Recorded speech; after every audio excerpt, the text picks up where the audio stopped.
Last લેક્ચરની અંદરમાં આપણે જોયું હતું ભાઈ પ્રાઇમરી પ્રોટેક્શન કેવી રીતે કામ કરે છે અને આપણે બીજા અલગ અલગ પ્રકારના બેકઅપ પ્રોટેક્શન વિશે વાત કરેલી હતી. એ બેકઅપ પ્રોટેક્શન જો તમે જોતા હોય તો અહીંયા મેં લખ્યું હતું રિલે બેકઅપ છે, બ્રેકર બેકઅપ છે અને રિમોટ બેકઅપ છે. આ 3 પ્રકારના બેકઅપ પ્રોટેક્શન આપણે આપી શકીએ છીએ.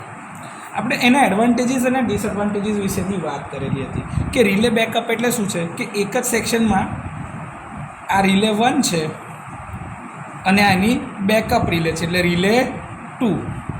આ બંને રિલે ભેગા થઈને એક જ બ્રેકરને એનર્જાઇઝ કરે છે, એક જ સર્કિટ બ્રેકરને કમાન્ડ આપે છે. હવે એટલે એક જ બ્રેકર શું થયું, 2 રિલેથી એનર્જાઇઝ થાય છે. તો એક જ સેક્શનમાં કેટલી રિલે આવી ગઈ, 2 રિલે. હવે આપણી પાસે તો આખી સિસ્ટમમાં કેટલા બધા સેક્શન છે, તો કેટલી બધી રિલે લગાવવી પડે. તો આ ઇકોનોમિકલ નથી. ઇકોનોમિકલ તો નથી જ, પણ સાથે સાથે ઇન્ટેલિજન્ટ બી તો ના કહેવાય ને કે એક જ બ્રેકરને ઓપરેટ કરવા માટે 2 રિલેનો શું મતલબ છે. ચલો 2 રિલે લગાડી તમે વ્યવસ્થા માટે, પણ આ બ્રેકરની ટ્રીપ કોઇલ જામ થઈ ગઈ તો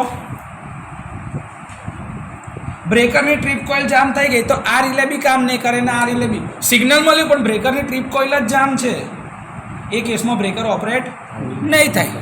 કેટલું મોટો ડિસએડવાન્ટેજીસ કે ભાઈ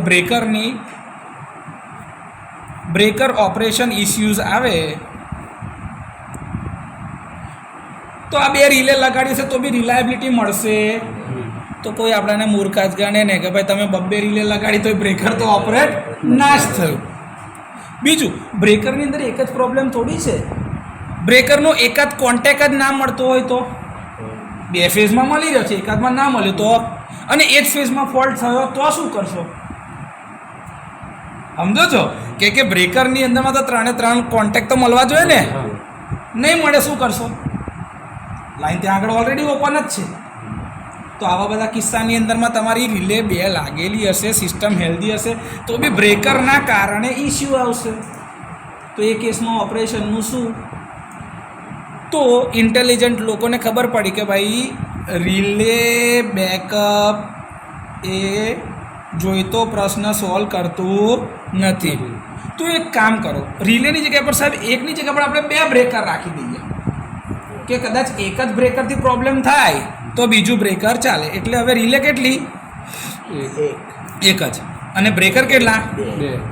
એક આ બાજુ રાખો અને સમજવા માટે અમે એનો ડાયાગ્રામ નહીં દોર્યો પણ આપણે આ બાજુ રાખીએ 2 અલગ અલગ સાઈડ પર બ્રેકર. એટલે એક જ રિલે કાં તો આ બ્રેકર ઓપરેટ થાય કાં તો આ બ્રેકર ઓપરેટ થાય.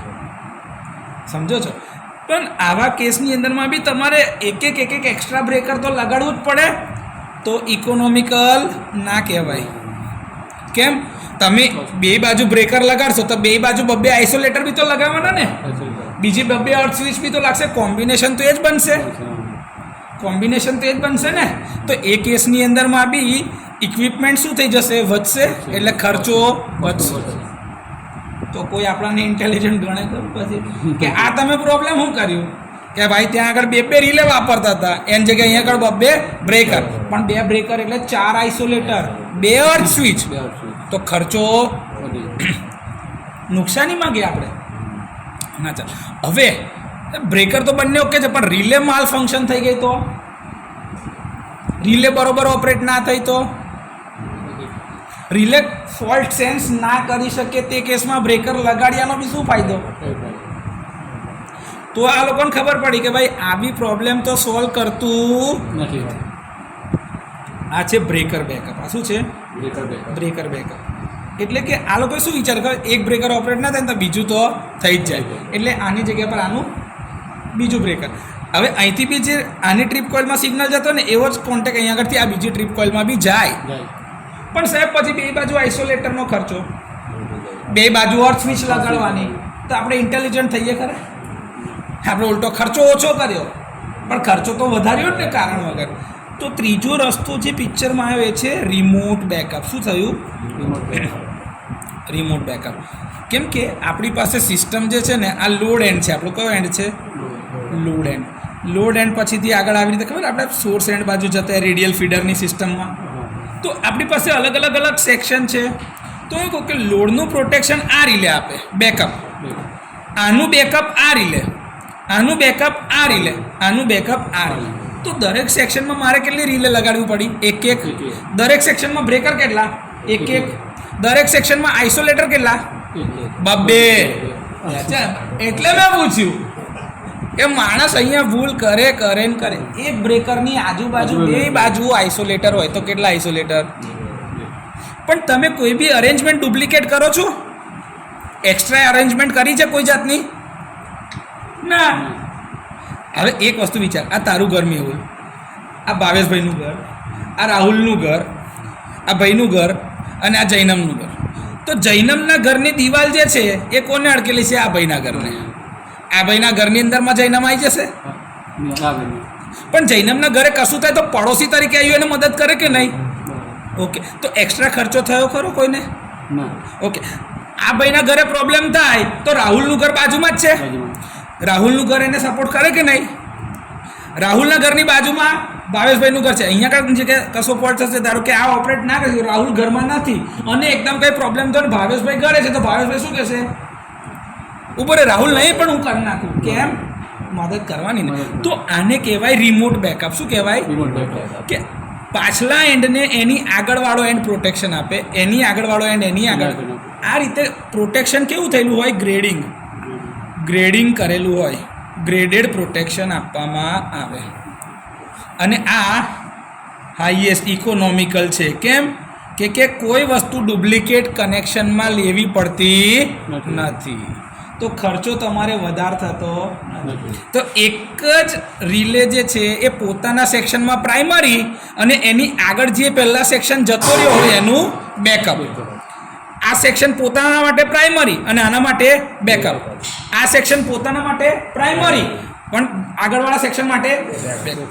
તો આવી રીતે પ્રોટેક્શન ગ્રેડ કરેલા હોય જેને કહેવાય છે રિમોટ બેકઅપ. રિમોટ બેકઅપ કરો છો ને?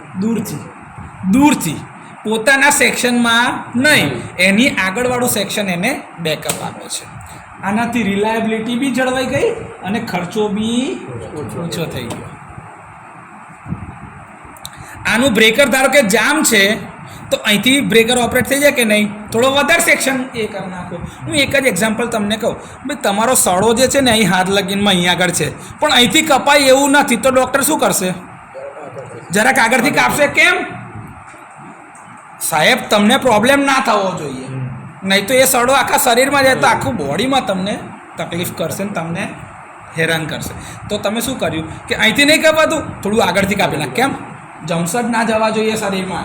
માણસ જીવવો જોઈએ, હાથ વગર બી જીવી જશે પણ આખા બોડીમાં જતું રહ્યું તો. એટલે રિલાયબિલિટી વધારવા માટે ધારો કે આ સેક્શનમાં બ્રેકર ટ્રીપ નહીં થતું, જામ થઈ ગયું, તો અહીંનું બ્રેકર તો લોકલમાં જાય ને. ચલો આણે બેકઅપનું સિગ્નલ આલ્યું પણ આ જામ છે, આ બ્રેકર ના થયું, તો અહીં તો લોકલમાં તો આને ઓપરેટ કરાય કે નહીં? તો આટલો સેક્શન જવાની જગ્યા પર આટલો સેક્શન જતો રહેશે પણ સિસ્ટમ બાકીની તો હેલ્ધી બચી ગઈ ને.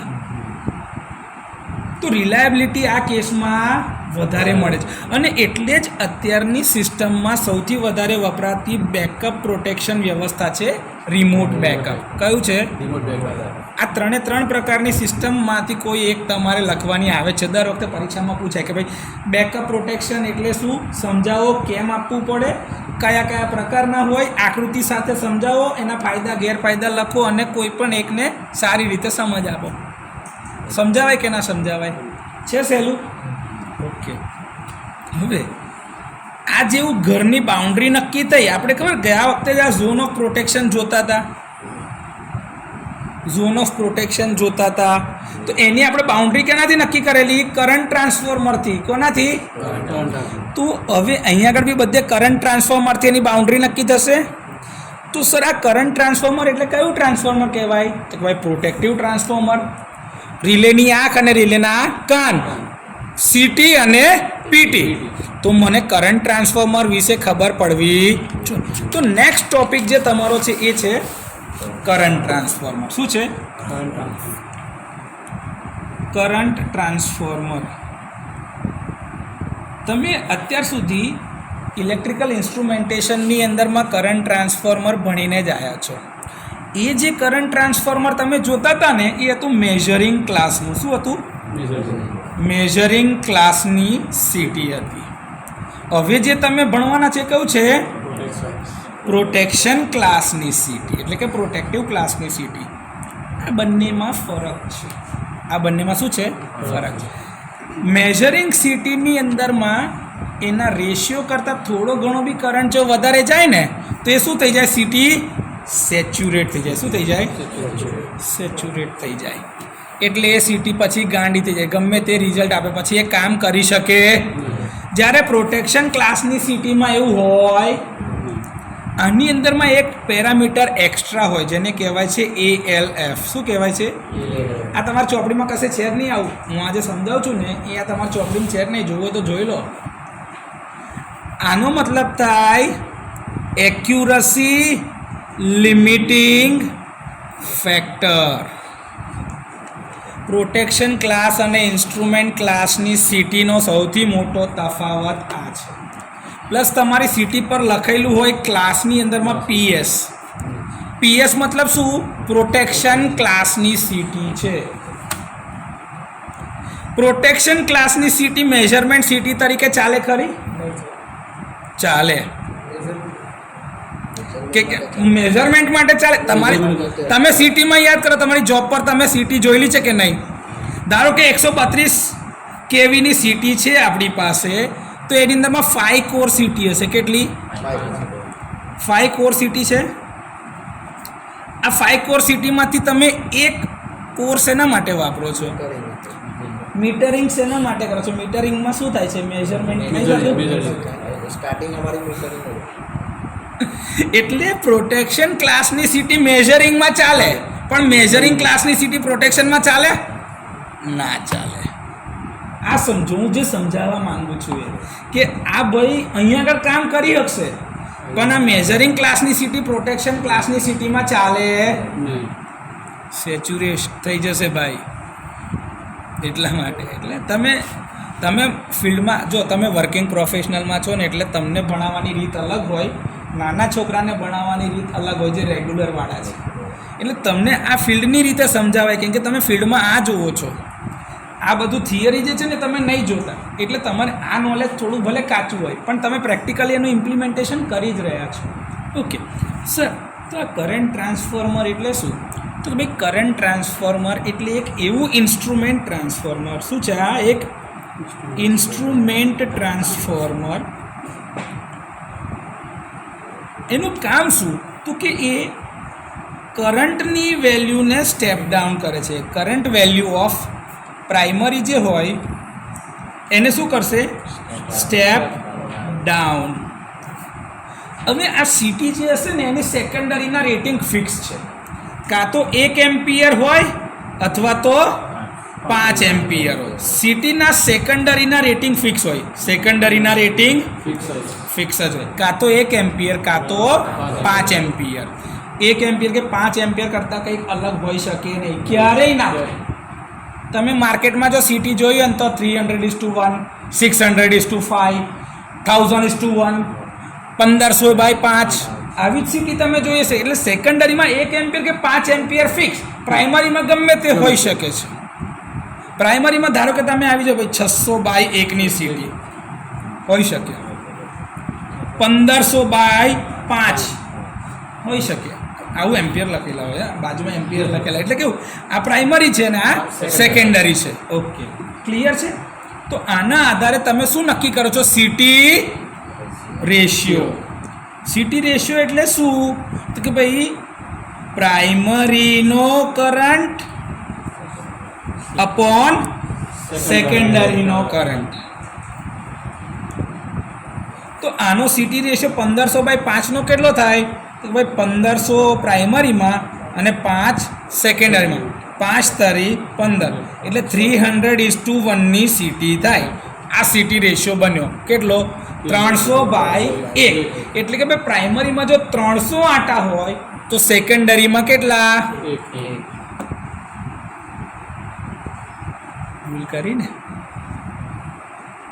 પ્રાઇમરીમાં 300 એમ્પિયર હોય તો સેકન્ડરીમાં 1 એમ્પિયર.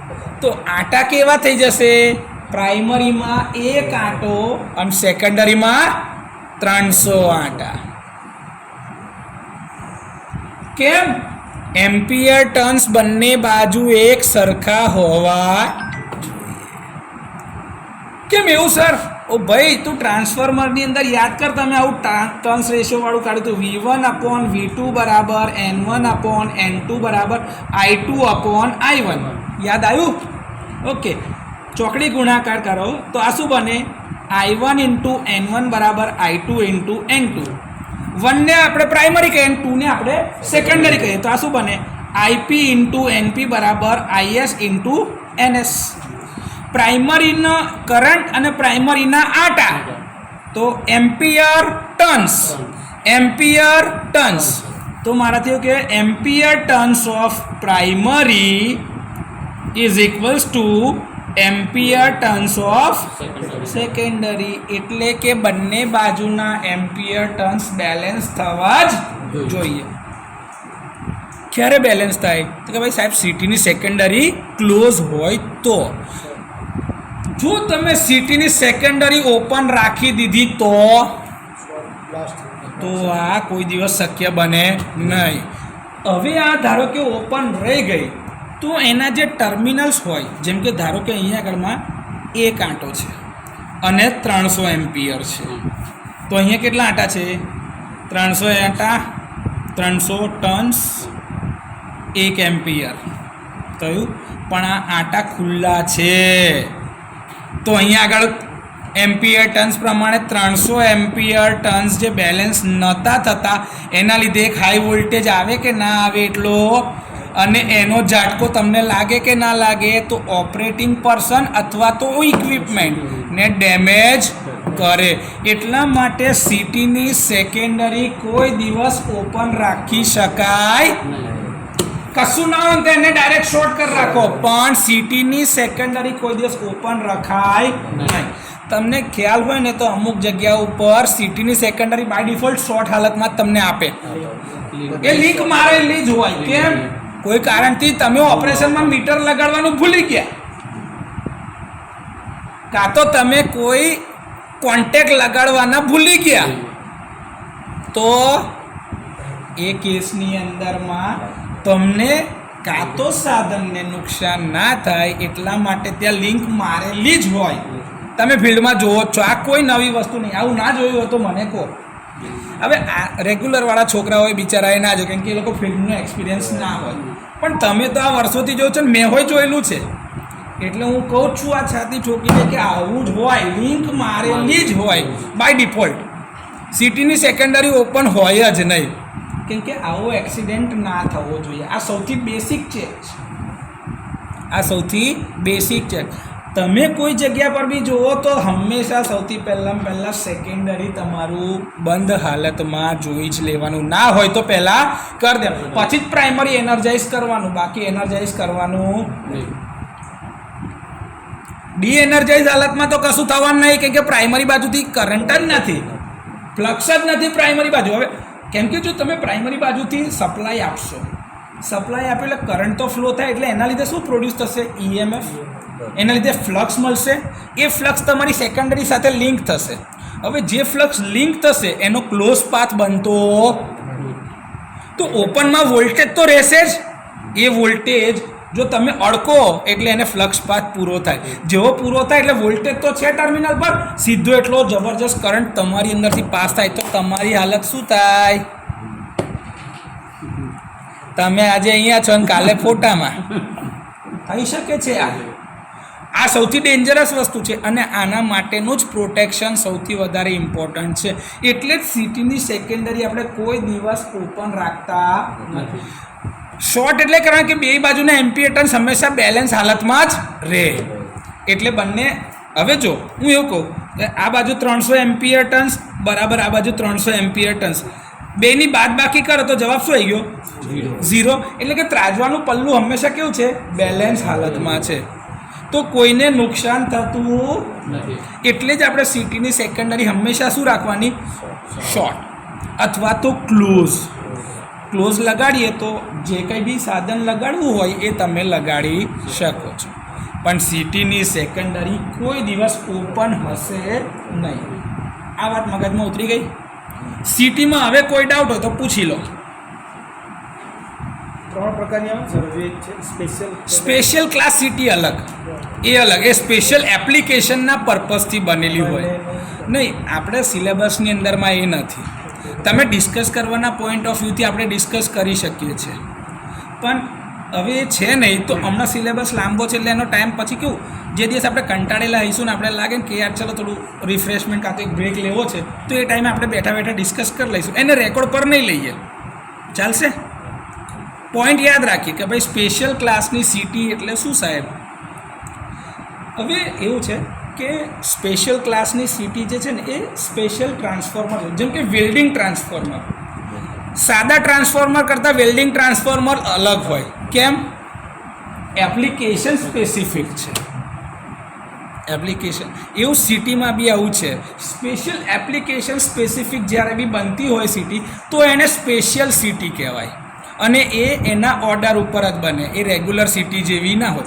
કામ એવું જ, ફંક્શનિંગ એવું જ, પણ એ એપ્લિકેશન સ્પેસિફિક ડેટા જે ત્યાંથી આવે એમાં કોર બી એ લોકો કહી શકે તમને કે ભાઈ અમારે એર કોર નથી જોઈતું, અમને અલગ પ્રકારનો કોર બનાવીને આપો. તો તમારે એ મટીરિયલ સ્પેસિફિક બી બનાવવી જ પડે, પણ એ સ્પેશિયલ પર્પઝ માટેની હોય અને એ બહુ મોટા કોન્ટ્રાક્ટમાં ના હોય, પણ એ જરૂરિયાતમાં હોય. એટલે એ સ્પેશિયલ સિટી જે આનો કોઈ ભાગ નથી. ઠીક છે? એટલે ફરી ડિસ્કસ કરીએ આપણે શાંતિથી. હવે જેવું સિટી છે એ આંખ છે, એવું મેઇન વસ્તુ બીજી શું છે આનું? Potential transformer. આ પોટેન્શિયલ ટ્રાન્સફોર્મર જે છે ને, આ મારે એકચ્યુઅલી તમને કહેવાનું જ ના હોય. કેમ? તમે જોયું જ છે યાર, સ્ટેપ ડાઉન ટ્રાન્સફોર્મર નહીં જોયા? આ સ્ટેપ ડાઉન ટ્રાન્સફોર્મર જ છે. આમાં બી સેકન્ડરીનું રેટિંગ ફિક્સ 110 વોલ્ટ. 110 વોલ્ટ. પ્રાઇમરીમાં ગમે તે હોય, સેકન્ડરીમાં 110. કેમ આવું? સિટી જેવું જ કામ કરે નહીં, 110 વોલ્ટ ફિક્સ કેમ? જો પહેલામાં તો 1 એમ્પિયર ને 5 એમ્પિયર એટલે ફિક્સ કર્યું કે ભાઈ સેકન્ડરીના કોર લોસીસ ઓછા થાય અને મેઝરમેન્ટમાં એક્યુરસી મળી રહે, એટલા માટે 1 એમ્પિયર ને 5 એમ્પિયર. અને I²R લોસીસ બી ઓછા કરવાના, પ્લસ રિલેનું બર્ડન. રિલેની ઉપર છે ને આવું VA રેટિંગ લખેલું હોય, અને V એટલે પોટેન્શિયલ ટ્રાન્સફોર્મરનો છેડો અને A એટલે સિટીનો છેડો. એટલે PT ને સિટીમાંથી જે આઉટપુટ આવતું હશે, જે રિલેને ઇનપુટ તરીકે કામ કરે, એ VA બર્ડન બને એટલું ઓછું હોવું જોઈએ. તો રિલેની સેન્સિટિવિટી સારી અને રિલેની સ્પીડ વધારે, એટલે VA બર્ડન બને એટલું ઓછું. એટલા માટે જ સેકન્ડરીમાં 1 એમ્પિયર કે 5 એમ્પિયર આપણે રાખ્યો, પણ વોલ્ટેજ 110 જ કેમ? ઓપન બુક એક્ઝામ લઉં તો આ એક સવાલ મૂકું કે Y PT secondary is rated as 110 volts only.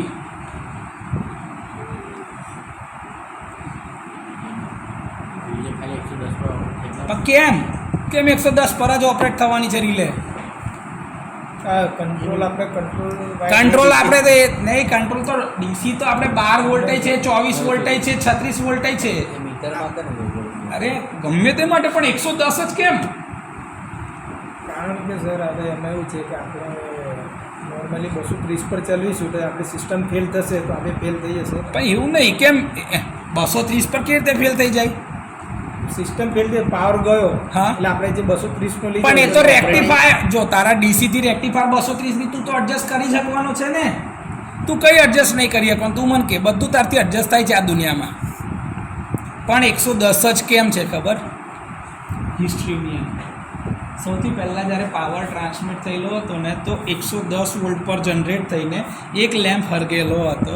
એના માટે જે સૌથી પહેલી સિસ્ટમ બનાવેલી હતી, એમાં પ્રાઇમરી સોર્સ એન્ડ ઉપર 110 વોલ્ટ અને સેકન્ડરી લોડ સાઇડ પર 100 વોલ્ટ મળી રહે એવી વ્યવસ્થા કરવાના ભાગરૂપે 110 વોલ્ટ અહીંયા આગળથી આપેલા હતા સોર્સ એન્ડ ઉપર, અને મેજર કરવાના મીટર હંમેશા રાખ્યા. તો આ લોકોએ ત્યારથી એને સ્ટાન્ડર્ડ એક ફિક્સ કરી દીધું. આ એક પ્રકારનો જવાબ છે કે સ્ટાન્ડર્ડ કન્વેન્શન ત્યારથી એ લોકોએ ફિક્સ કરી દીધેલું કે 110 વોલ્ટ છે.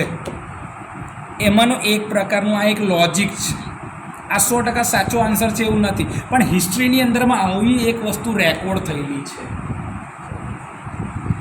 આપણા ત્યાં આગળ બી આપણે તો 11 kV, 33 kV, 66 kV, 22 kV Bharuch માટે એવી સિસ્ટમ છે ને, તો આ રેલવે 25 kV પર કેમ ચાલે છે?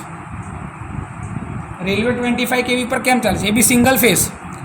એની ફ્રીક્વન્સી 16.67 હર્ટ્ઝ, એટલે કે 50/3 હર્ટ્ઝ. તમારી તો 50 હર્ટ્ઝની ફ્રીક્વન્સી છે, કેમ આવું? જ્યારે અમેરિકા તરફથી ભારત આઝાદ થયું ત્યારે 2 લોકોમોટિવ એ લોકોએ આપણાને આપ્યા હતા ભેટમાં. તો આપણા એન્જિનિયરો અને આપણા સાયન્ટિસ્ટોએ એવા લોકોમોટિવ બનાવવા માટે શું કર્યું? The best way of innovate is to copy. એવા જ બનાવવા હોય તો એ લોકોએ શું કર્યું? સેમ ટુ સેમ કોપી કરી લો. પછી એ ડિઝાઇન પેટર્ન કરીને એના આધારે જ બનવા લાગ્યા. પણ પછી શું થઈ ગઈ? એ સિસ્ટમ ફિક્સ થઈ ગઈ. અને એટલે આજની તારીખની અંદરમાં ઇન્ડિયામાં 25,000 વોલ્ટ ઉપર સિસ્ટમ ચાલે છે રેલવેની. એટલે અમુક વસ્તુ જેવી મળે ને ત્યાંથી જ આપણે શરૂઆત કરીને એને એવી ને એવી જ રહેવા દેતી. ઇવન અત્યારે અલ્સ્ટોમના જે નવા એન્જિન બન્યા ને, જે 6,000 હોર્સ પાવરવાળા 2 સેક્શનમાં જે 12,000 HP બને છે, એની અંદર બી આ જ સિસ્ટમ છે 25 kV. કેમ કે આખીથી સિસ્ટમ તો નવી બનાવવા જવાય. આવું છે હિસ્ટ્રી જે છે ને, એની પાસે બધા બહુ સવાલોના જવાબ હોય જે આપણે વાંચતા. તમારી ચોપડી તો નહીં ચાલતી. હવે તમને લાગે આ ચોપડી જે છે ને એ હું વાંચવા માટે નહીં લેતો, આ તમારા રેકોર્ડ માટે છે. અને હું આની અંદર જે ઇન્ફોર્મેશન છે એના કરતાં તો કંઈક અલગ જ તમને ઇન્ફોર્મેશન આપીશ. કે આ શું છે કે ખાલી મને ટોપિકનો સિક્વન્સ ખબર પડવી જોઈએ કે ભાઈ આના પછી કયો ટોપિક ચલાવવાનો છે. બાકી ભણાવવાનું તો આના કરતાં એક અલગ જ લેવલનું છે. તમે ઇવન આ બી વાંચશો ને તો આની અંદર બી હું જે સમજાવું છું ને એવી વાતો નહીં કરેલી બેકઅપમાં. વાંચી જોજો. કેમ કે મારે તમને જે આપવું છે ને એ કંઈક અલગ જ પ્રકારનું તમને જ્ઞાનની જરૂર છે. આના ઉપર બી તમને નોલેજની જરૂર છે. તો સેકન્ડરીમાં 110 વોલ્ટ, પ્રાઇમરીમાં ગમે તે હોય. હવે આમાં બી એવું છે, પ્રાઇમરી તમારી હાઈ વોલ્ટેજ છે એટલે વધારે પડતા આટા પ્રાઇમરીમાં, અને સેકન્ડરીમાં ફિક્સ છે જ્યાં આગળ 110 વોલ્ટ તમને આ 2 ટર્મિનલની અક્રોસમાં મળે. આ તમારું પ્રાઇમરી છે પી, અને આ તમારું સેકન્ડરી છે. આમાં તમે P1 P2 કહો ને S1 S2 કહો, જે ટર્મિનલ કહો. પણ હંમેશા PT લાગે છે એમાં પેરેલલમાં. PT ભૂલથી બી સિરીઝમાં લગાડાય 100% નથી. સમજો એના માટે જ નહીં આપે. ખબર જો સિટીને ઓળખવાનું કેવી રીતે? તો કે ભાઈ 2 કાનપટ્ટિયા જોડે જોડે હોય. ઓળખવાની સૌથી મેથડ જ જોરદાર. કે તમને ધારો કે તમારી પાસે કોઈ, તમે પહેલી વખત નોકરી પર જાઓ છો તો તમને સિટી કાં તો ઇન્સ્યુલેટરની સ્ટ્રિંગ ઓળખવાનું કે તો ખબર કેવી રીતે પડે? 2 ચોટલીઓ જોઈ લેવાની. 2 ચોટલીઓ હોય કે નેમપ્લેટ મારેલી હોય તો ઓળખાઈ જાય, પણ નેમપ્લેટ ના મારેલી હોય તો ના ઝાંકી નહીં, નીકળી જ ગયેલી છે. ઓળખો કેવી રીતે? તો આ રીતે 2 ચોટલીઓ જોઈ લેવાની. અચ્છા P1 અને S1 છે એટલે ખબર છે આ સિરીઝનો છેડો છે, તો આ તો સિટી જ હોય. ક્લિયર? એટલે અમુક ઓળખવાની. હવે PT ઓળખવી હોય તો શું કરો? એક જ. અને એવું ના હોય તો ઇન્સ્યુલેટર સ્ટ્રિંગ સાહેબ. અને ડિસ્ક તો દેખાઈ જ જાય છે, એ કંઈ નવું તો છે. એટલે તમારી પાસે જે વસ્તુ અવેલેબલ છે ફોનમાં એ ઓળખવાની એક સિમ્પલ મેથડ છે, અને તમે ઓળખી જ શકશો. તમે તો અનુભવી છો એટલે આ નાના છોકરાઓ કેવી રીતે ઓળખે? જે લોકો પહેલી વખત ફિલ્ડમાં જાય એટલે એ લોકોને આવું શીખવાડવું પડે. ઓકે. હવે એ બર્ડન સર મેક્સિમમ કેટલું હોવું જોઈએ? એવું ડિફાઇન કરેલું હોય કે ભાઈ 20 કે 40 કે 50 VA બર્ડન લગીન વાંધો નથી આવતો. પછી એપ્લિકેશન સ્પેસિફિક જાય. પણ જેમ જેમ એના પર બર્ડન વધે ને એમ એની સ્પીડ ઘટે. બર્ડન સ્ટાર્ટિંગ 1 થી થશે કે 5? ના, 5 વોલ્ટ એમ્પિયર હોય, 1 વોલ્ટ એમ્પિયર બી હોઈ શકે. પણ એ બહુ ક્રિટિકલ કહેવાય. 1 વોલ્ટ એમ્પિયર એટલે બહુ ક્રિટિકલ એપ્લિકેશન. એટલે કે 1 વોલ્ટ એટલે શું ખબર છે? 110 વોલ્ટ જે છે ને એનો 110મો ભાગ ત્યાં આગળ જઈ રહ્યો છે વોલ્ટેજ તરીકે. તો એ કેટલી ક્રિટિકલ એપ્લિકેશન થશે વિચારી જુઓ.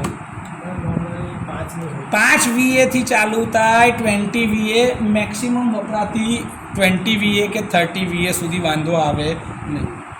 પછી એપ્લિકેશન સ્પેસિફિક આમાં જતો. પણ જેમ જેમ બર્ડન વધશે ને એમ એનું કામ ઓછું થશે, એટલે ઝડપ ઘટે. ઝડપ ઝડપ એવું ના થાય ને એટલા માટે જ મેઇન પ્રાઇમરી રિલે જોડે આપણે ઓક્ઝિલરી રિલે લગાડેલા હોય.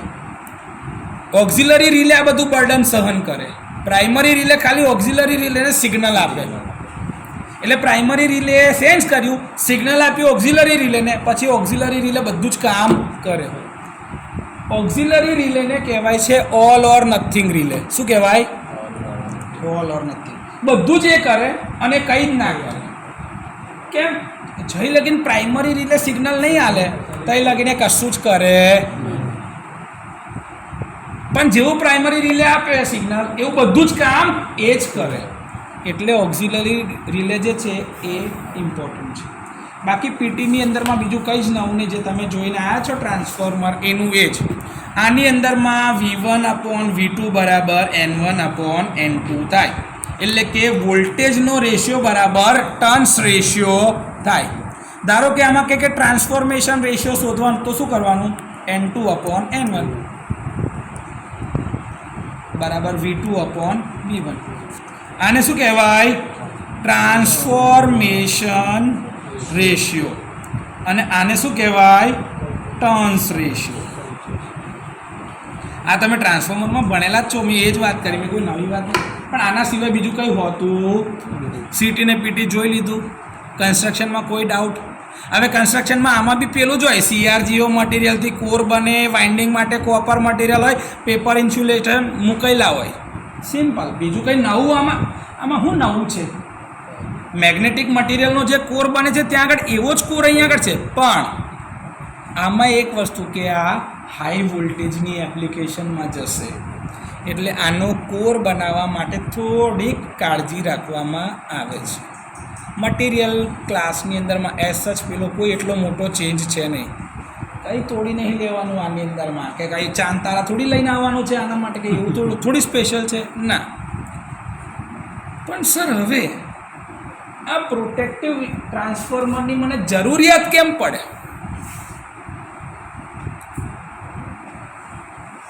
ચાલો આ જવાબ તો તમે મને આપી શકો.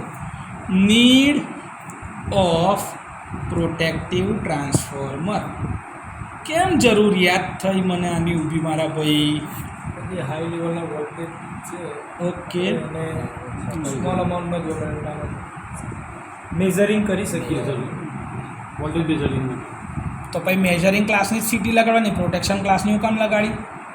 નહીં, આપણા ઇન્સ્ટ્રુમેન્ટથી આપણે એને મેઝર કરી શકીએ. એના માટે એને પણ મેઝરિંગ ક્લાસથી તમે મેઝર કરી શકવાના છો ને. પીટીની અંદરમાં તમે મેઝરિંગ ક્લાસથી મેઝર કરી શકવાના છો ને. મને એવું છે કે ભાઈ પ્રોટેક્ટિવ ટ્રાન્સફોર્મરની જરૂરિયાત શું છે? હું એવું નહીં કીધું મેઝરિંગ ઇન્સ્ટ્રુમેન્ટની કે મેઝરિંગ ટ્રાન્સફોર્મર. પ્રોટેક્ટિવ ક્લાસના સીટી અને પીટીની મને જરૂરિયાત શું? ચલો મને કહો.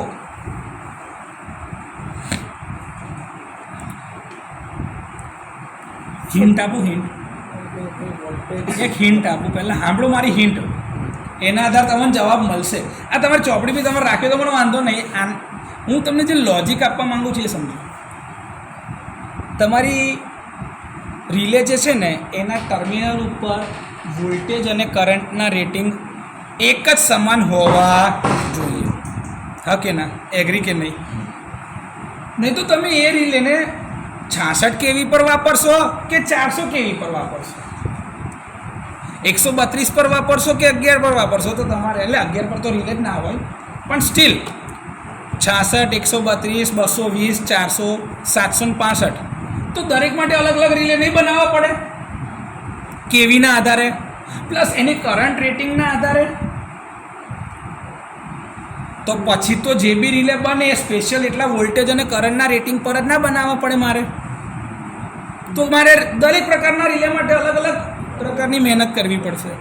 અને પછી એટલા ઊંચા વોલ્ટેજ અને એટલા ઊંચા કરંટ ઉપર બનાવીએ તો રિલેની સાઇઝ કેવી થઈ જાય? કે એને એટલું મોટું ઇન્સ્યુલેશન બી આપવાનું અને એટલો બધો કરંટ બી એને ખેંચવાનો, તો I2R લોસ બી વધી જાય, બર્ડન વધી જાય, તો ઝડપ, તો ફોલ્ટ જલ્દીથી ક્લિયર થાય. આ એક લોજિક સમજો. હવે મને જવાબ આલો જરાક તમારી રીતે.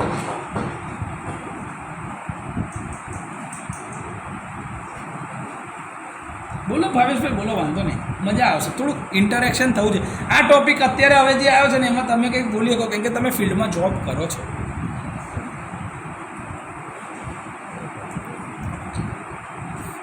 હાઈ વોલ્ટેજને એ લેવલ પર લઈ આવે છે કે આપણે એમાં આવી એક વસ્તુ કે સિસ્ટમના વોલ્ટેજ લેવલ અને કરંટ લેવલ ડિફરન્ટ છે, બંને ડિફરન્ટ છે. પાછા બંને વેરી હાઈ.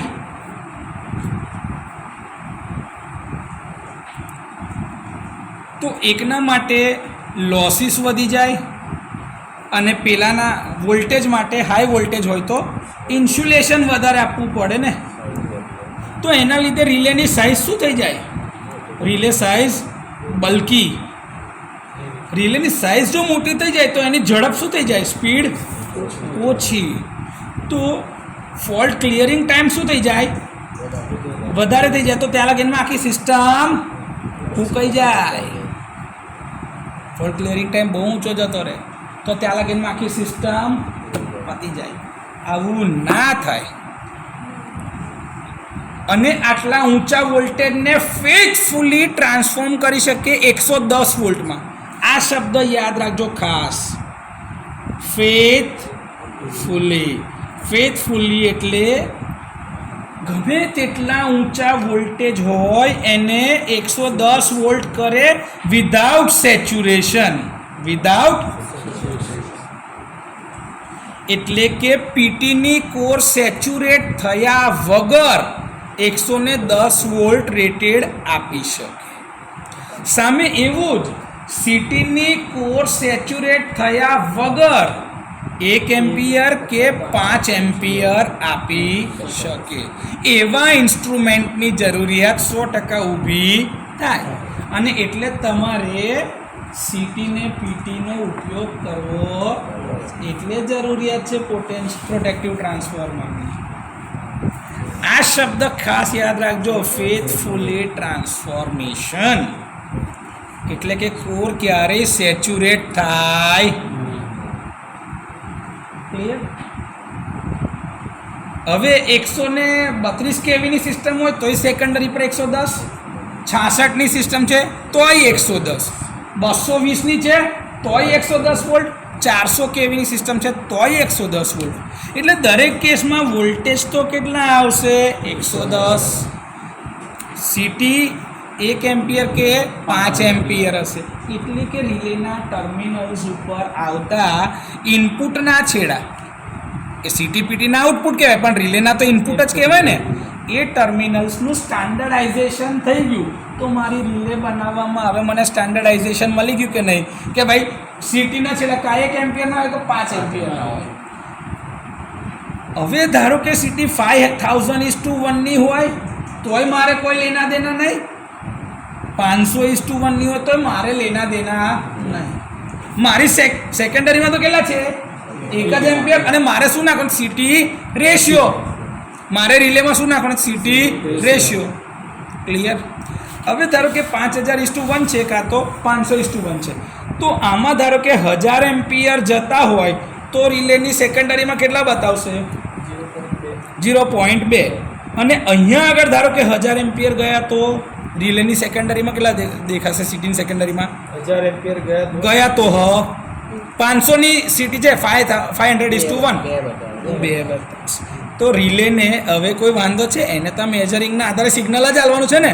પણ સ્ટાન્ડર્ડ શું થઈ ગયું? 1. એટલે 1000 એમ્પિયર પેલામાં જાય કે 1000 એમ્પિયર આમાં જાય એના આધારે ખબર પડે. હવે આના માટે 1000 એમ્પિયર એટલે નોર્મલ. સર 500/1ની હશે તો 1000 એમ્પિયર ફોલ્ટ.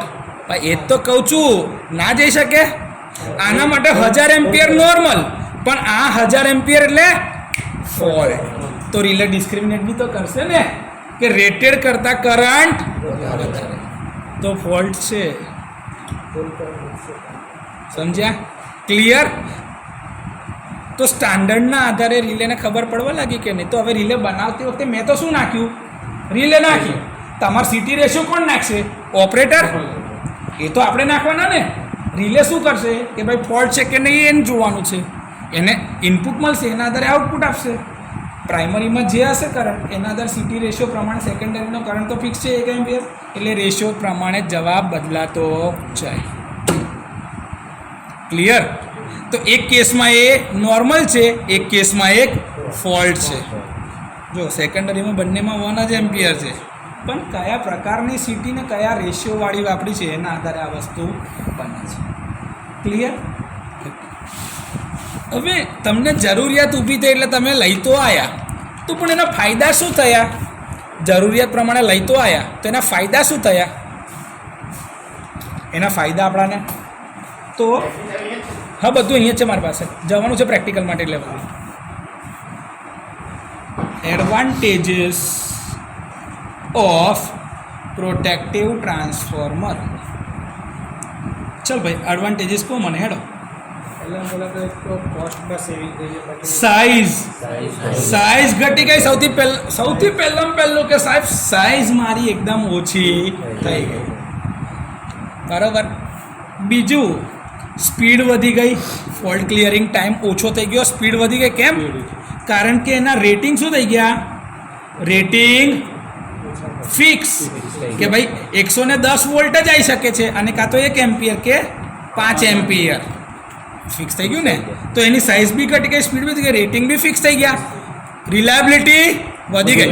ગમે તે વોલ્ટેજ લેવલ પર કે ગમે તે કરંટ લેવલ પર તમે રિલે વાપરી શકવાના છે, એટલે મારે અલગ સ્પેસિફિકલી કયું અલગ રિલે બનાવવાની જરૂર પડતી.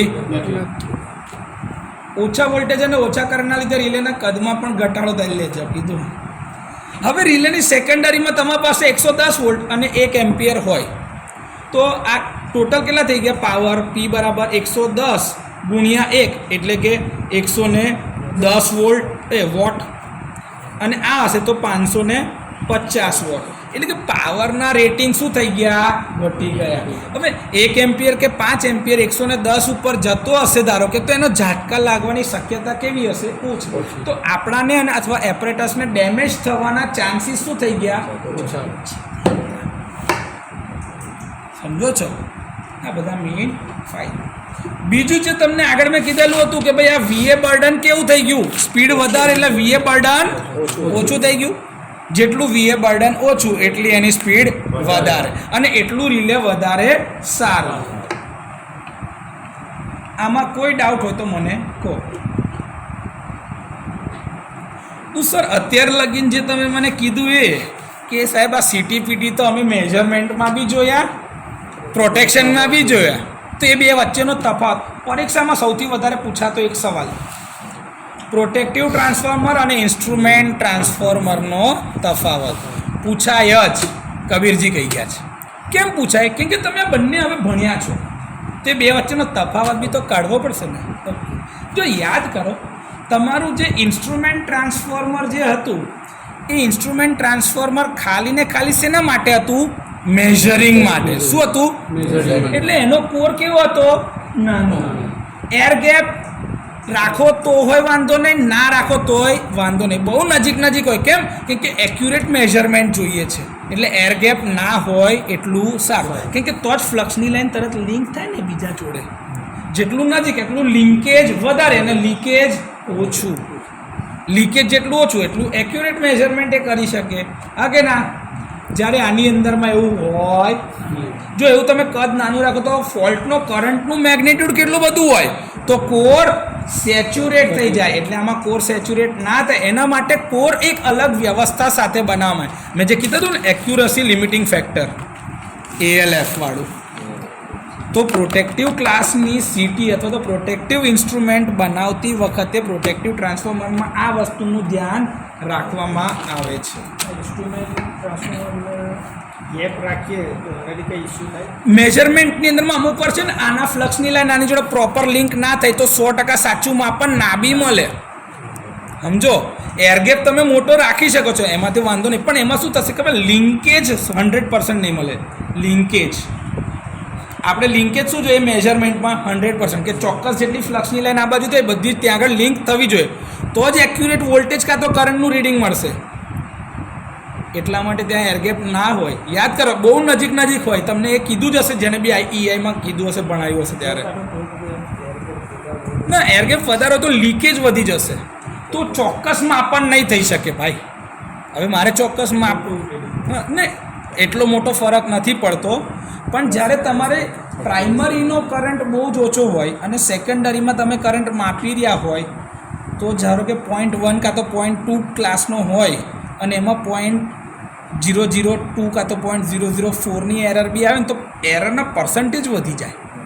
તો તમે ચોક્કસ માપન ત્યારે ક્રિટિકલ એપ્લિકેશનમાં ના કરી શકો. એટલા માટે જ આ વસ્તુ ખાસ ધ્યાન લેવાય કે ભાઈ મેઝરિંગ ક્લાસની અંદરમાં વપરાય છે તો એમાં એર ગેપ ના રખાય, બને એટલો ઓછો, જેથી કરીને આ બધી ફ્લક્સની લાઈન અહીંથી આની જોડે તરત લિંક થઈ જાય તો તમને ચોક્કસ જોઈતું આઉટપુટ મળે. ઓકે, હવે મેઝરમેન્ટની અંદરમાં તમે બે એરર જોઈતી, ફેઝ એરર અને રેશિયો એરર. એ બંને ઇમ્પોર્ટન્ટ થઈ જાય. જ્યારે આની અંદરમાં ફક્ત ને ફક્ત રેશિયો એરર જ ઇમ્પોર્ટન્ટ છે, ફેઝ એરરની બહુ અગત્યતા હોતી. પ્રોટેક્ટિવ ક્લાસના સિટીમાં આપણે હંમેશા શું છે સીટી રેશિયો કા પીટી રેશિયો, એટલે આપણે રેશિયો એરરને જ પ્રાધાન્ય આપીએ છીએ. આપણે કોઈ દિવસ ફેઝ એંગલ એરરને બહુ પ્રાધાન્ય આપતા એવું નહીં કે જરૂરી નથી, પણ એસ જ થોડું પ્લસ માઇનસ હોય તો ચાલી જાય. રેશિયો એરર મારા માટે વધારે ઇમ્પોર્ટન્ટ છે, જ્યારે મેઝરમેન્ટની અંદરમાં બંને પ્રકારના એરરનું ઇક્વલ ઇમ્પોર્ટન્સ વધારે ધ્યાન રાખવું પડે, કેમ કે મેઝરમેન્ટ કરવાનું છે, એકદમ ચોક્કસ હોવું જ જોઈએ. ક્લિયર? ઇન્સ્ટ્રુમેન્ટ ટ્રાન્સફોર્મર માત્ર એંકલ પોઈન્ટ સુધીના રિજનમાં, એટલે કે સેચ્યુરેટ ના થાય. જો લિનિયર રિજન હોય ને, આ એની પહેલાંનો હોય આ એંકલ રિજન, એટલે શરૂઆત થાય ને તે જ રિજનમાં તમારું મેઝરિંગ ઇન્સ્ટ્રુમેન્ટ કામ કરે. જ્યારે પ્રોટેક્ટિવ ઇન્સ્ટ્રુમેન્ટ ક્યાં કામ કરતું હોય?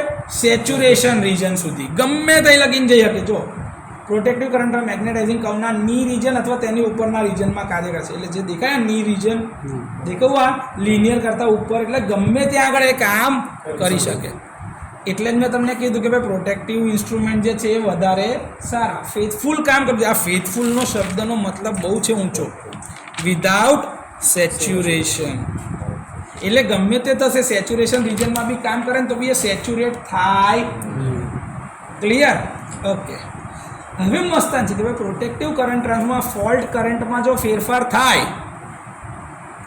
સિટીની અંદરમાં પ્રાઇમરી સાઈડ પરનો ફોલ્ટ કરંટ બદલાયો તો રેશિયોના આધારે સિટીની સેકન્ડરીમાં બી કરંટ બદલાઈ જશે. તો એના નેચરના આધારે ફોલ્ટનો કેટલો નેચર, એનું મેગ્નિટ્યુડ કેવું, એના આધારે એનું ઓપરેશન બદલાઈ જશે. જ્યારે મેઝરિંગની અંદરમાં આવું કશું થશે, કેમ કે એલજી માટે મેગ્નિટ્યુડ એવું હશે ને ટ્રિપલ એલ વખતે મેગ્નિટ્યુડ કંઈક અલગ જ હશે. તે ટાઈમે સિટી ધારો કે ની રિજનમાં કામ કરતી હોય તો ટ્રિપલ એલ વાળો ફોલ્ટ થાય ત્યારે સેચ્યુરેશન રિજનમાં બી જતું રહે, સમજો છો? પણ એને સેચ્યુરેટ થવાનું, આ ફેથફુલ શબ્દનો ઇમ્પોર્ટન્સ ત્યાં છે. અને એટલે જ પ્રોટેક્ટિવ ટ્રાન્સફોર્મર વધારે સારા છે ઇન્સ્ટ્રુમેન્ટ કરતાં. હવે આ કારણના કારણે પ્રોટેક્ટિવ ટ્રાન્સફોર્મરની ડિઝાઇન કેવી બને? થોડીક અટપટી, મુશ્કેલ, અને એના લીધે ખર્ચો વધારે લાગે. તમારો સૌથી સહેલો તફાવતનો મુદ્દો, મોંઘા છે સસ્તા છે. એટલે યાર ટેકનિકલ વસ્તુ કે ને, ટેકનિકલ બધું કીધા પછી જો તમે કહો ને કે આ ઉપરના કારણના લીધે આનો ખર્ચ વધારે છે અને આનો ખર્ચ ઓછો છે, તો કોઈ બી માને. પણ તમે જ્યારે બી ચાલુ કરો ને સસ્તું છે ને મોંઘું, એટલે પણ મારે ટેકનિકલ મુદ્દાની જરૂર છે. સસ્તું ને મોંઘું એક્સેપ્ટેબલ વાત 100% સાચી છે, માનવી પડે. પણ ધીરે ધીરે તો એ લગીને બોલને, તું ડાયરેક્ટ જ કહે સસ્તું છે ને મોંઘું છે તો હા ત્યાં તકલીફ પડે. ઓકે, તમે બીજું બી એક જોયું કે સાહેબ કરંટ ટ્રાન્સફોર્મર જે હતું એ અલગ છે, પણ પોટેન્શિયલ ટ્રાન્સફોર્મર જે છે ને એ તમારા નોર્મલ ટ્રાન્સફોર્મર જેવું છે, સ્ટેપ ડાઉન. તો સર આપણે જે સ્ટેપ ડાઉન ટ્રાન્સફોર્મર ભણ્યા હતા ને એમાં આપણે બે વસ્તુ જોઈ હતી, નોર્મલ ટ્રાન્સફોર્મર અને પાવર ટ્રાન્સફોર્મર. તો પાવર ટ્રાન્સફોર્મર અને કરંટ ટ્રાન્સફોર્મર વચ્ચે શું તફાવત? પાવર ટ્રાન્સફોર્મર અને કરંટ ટ્રાન્સફોર્મર વચ્ચે શું તફાવત? ચાલો, હવે પાવર ટ્રાન્સફોર્મર છે તો પાવર ટ્રાન્સફોર્મર શું કરે છે? વોલ્ટેજનું સ્ટેપ ડાઉન કરે છે, હાયર વોલ્ટેજથી લોઅર વોલ્ટેજ. જ્યારે સિટી શું કરશે? કરંટનું ટ્રાન્સફોર્મેશન કરશે, હાઈ કરંટ ટુ લો કરંટ. ક્લિયર છે? આમાં કોઈ ડાઉટ? પાવર ટ્રાન્સફોર્મરમાં પ્રાઇમરી કરંટની કિંમત સેકન્ડરી કરતાં કેવી હશે? ઓછી. કેમ કે હાઈ વોલ્ટેજ છે તો કરંટ ઓછો છે, લો વોલ્ટેજ સેકન્ડરી છે તો કરંટ આમાં ઊંધું છે, પ્રાઇમરીમાં કરંટ વધારે છે, સેકન્ડરીમાં કરંટ ઓછો, કાં તો 1 એમ્પિયર કાં તો 5 એમ્પિયર. એટલે આ બંને એકબીજાથી ઊંધા. પાવર ટ્રાન્સફોર્મર સેચ્યુરેશન રિજનમાં ઓપરેટ થતા જ્યારે સીટીપીટીને આપણે શું કીધું, ની પોઈન્ટથી લઈને ઉપર લગીને ગમે એટલે સેચ્યુરેશનમાં બી ઓપરેટ થઈ શકે છે.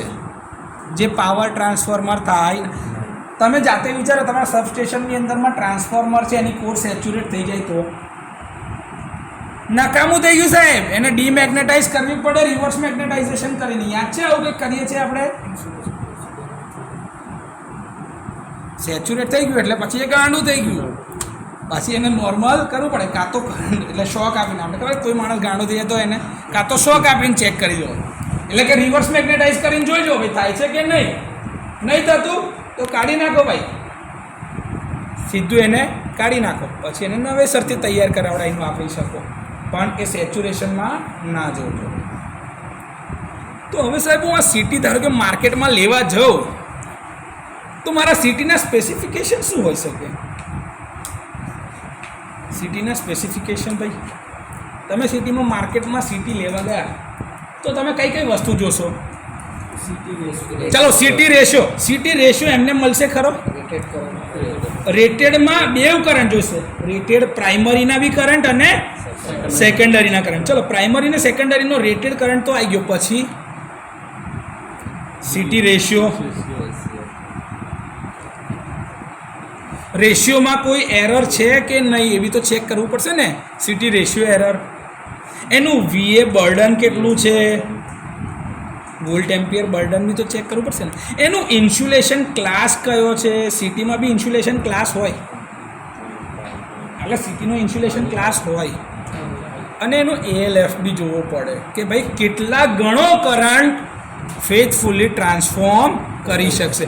10 ગણો બી હોય, 20 ગણો બી હોય, 15 ગણો બી હોય, એવું લખેલું હોય એમાં. આ તમે સિટી લેવા જશો ત્યારે આટલી વસ્તુ જોશો. એટલે એકચ્યુઅલ કેવું છે, અમુક કેસની અંદરમાં કંઈક અંદર એરર આવી છે તો મારે રેશિયો એરર શોધવાની છે. રેશિયો એરર શોધું તો મારે 2 પ્રકારના એરર જોઈએ, 2 રીડિંગ જોઈએ, એકચ્યુઅલ અને અવેલેબલ. અવેલેબલ એટલે શું કે સાહેબ જે તમને મેઝરમેન્ટ કરીને મળ્યો એ, અને એકચ્યુઅલ એટલે નેમ પ્લેટ પર જે લખેલો એ રેટેડ. તો rated minus actual upon actual કરીને તમે શું કાઢશો? સિટી રેશિયો કાઢો છો કે નહીં? ફેઝ ડિસ્પ્લેસમેન્ટ, કે પ્રાઇમરીથી સેકન્ડરી હંમેશા કેટલા ડિગ્રી ફેઝ શિફ્ટ હોવી જોઈએ? 180 ડિગ્રી. એના કરતાં વધારે બી હોઈ શકે, કાં તો ઓછી બી હોઈ શકે. કોઈ કેસની અંદરમાં ડિઝાઇનનો ક્રાઇટેરિયા છે તો એ અંદર એને ફેઝ ડિસ્પ્લેસમેન્ટ લખેલું હોવું જોઈએ. જો ના હોય તો હંમેશા કેટલું હોય? 180 ડિગ્રી. તો જ કમ્પ્લીટ જાય ને. આમથી આમ આવતું હોય તો જ આનું એમ્પિયર ટર્ન્સ આમથી આમ જાય, તો ઊંધા હોય તો જ બેલેન્સ થાય ને, નહીં તો થાય. હવે એક જ વસ્તુ સમજો, 500 ગ્રામ રીંગણ લીધા, હવે 500 ગ્રામનું બાટબી રીંગણની જોડે મૂકો તો એ બેલેન્સ થાય? થાય કોઈ દિવસ? તો એ બાટ કઈ મૂકવું પડે? એના એક્ઝેક્ટલી. એટલે કરંટમાં બી આવું છે. બહુ સિમ્પલ એક્ઝામ્પલ યાદ રાખજો. એટલે ફેઝ શિફ્ટ કેવી હોવી જોઈએ? 180 ડિગ્રી. ક્લિયર છે? એ તો આઈડિયલી આ જ હોવી જોઈએ, પણ આવી ના નીકળી તો એ મેઝરમેન્ટથી ખબર પડી જાય. બીજું એને પર શું લખેલું હોય? રેટેડ ફ્રીક્વન્સી લખેલી હોય. નોમિનલ ફ્રીક્વન્સી આપીએ 50 હર્ટ્ઝ પર, આપણા દેશમાં હોય તો 50 હર્ટ્ઝ. બીજું કશું એની અંદર દેખાશે નહીં. હા, સેકન્ડરીનું આઉટપુટ ને મેં પહેલાં કીધું VA બર્ડન અંદર દેખાયેલું હોવું જોઈએ કે ભાઈ VA બર્ડન કેટલું છે. એક મસ્ત પેરામીટર રહી જાય છે કે સિટી મારી કન્ટિન્યુઅસ ચાલુ જ રહેશે. હવે જો ચાલુ હોય તો ડ્યુટી તો ખરી જ, પણ ડ્યુટીની સાથે સાથે આવું નહીં થાય I2R × T. હીટ લોસ થાય એટલે એનાથી શું વધશે? ટેમ્પરેચર વધશે. તો એના પર એક લખેલું હોય થર્મલ ડ્યુટી. આ મેન્શન કરેલું હોય કેમ કે એને સડન સિસ્ટમમાં રહેવાનું છે. તો આ ટાઈમ જ એનો 24 કલાક છે, 24 અવર્સ. સેકન્ડમાં ગણો તો 24 × 60 × 60 આટલી સેકન્ડ સુધી અંદર એને રહેવાનું છે. તો કેટલી હીટ પ્રોડ્યુસ થયા કરતી હશે કન્ટિન્યુઅસલી? ડ્યુટી કેટલી હોય? બહુ ઓછી હોય. કેમ ખબર? કેમ કે આ 1 એમ્પિયર છે અને એનો આ જે રેઝિસ્ટન્સ છે ને બહુ જ ઓછો છે. બહુ એટલે બહુ જ ઓછો. નિક્રોમ કે મેંગેનીન મટીરિયલ જે હોય ને એના જેવું મટીરિયલ વાપરવામાં આવે જેથી કરીને ટેમ્પરેચર વાઇઝ બહુ વધી જાય. બહુ જ ઓછી હોય આ વસ્તુ, પણ આ વસ્તુ એના સ્પેસિફિકેશનમાં મેન્શન કરેલી હોય. ઓકે સર, આટલું બધું તમે મને કહો છો તો એનું કન્સ્ટ્રક્શન ડિટેલ ઓલરેડી તમે કન્સ્ટ્રક્શન ડિટેલ ભણેલા છો, તે છતાં બી હું તમને કહી શકું. આપણી પાસે સીટી જે છે ને 2 પ્રકારની છે, કાં ગોરો કાં તો લાંબુ બાર ટાઈપ, એટલે વાઉન્ડ ટાઈપની સીટી કાં તો બાર ટાઈપની સીટી. આ 2 સિવાય તમે બીજા કોઈ પ્રકારની સીટી જોઈ હોય તો એ સ્પેશિયલ એપ્લિકેશન માટેની હશે, જે સ્પેશિયલી ડિઝાઇન કરેલી હશે તો જ હશે.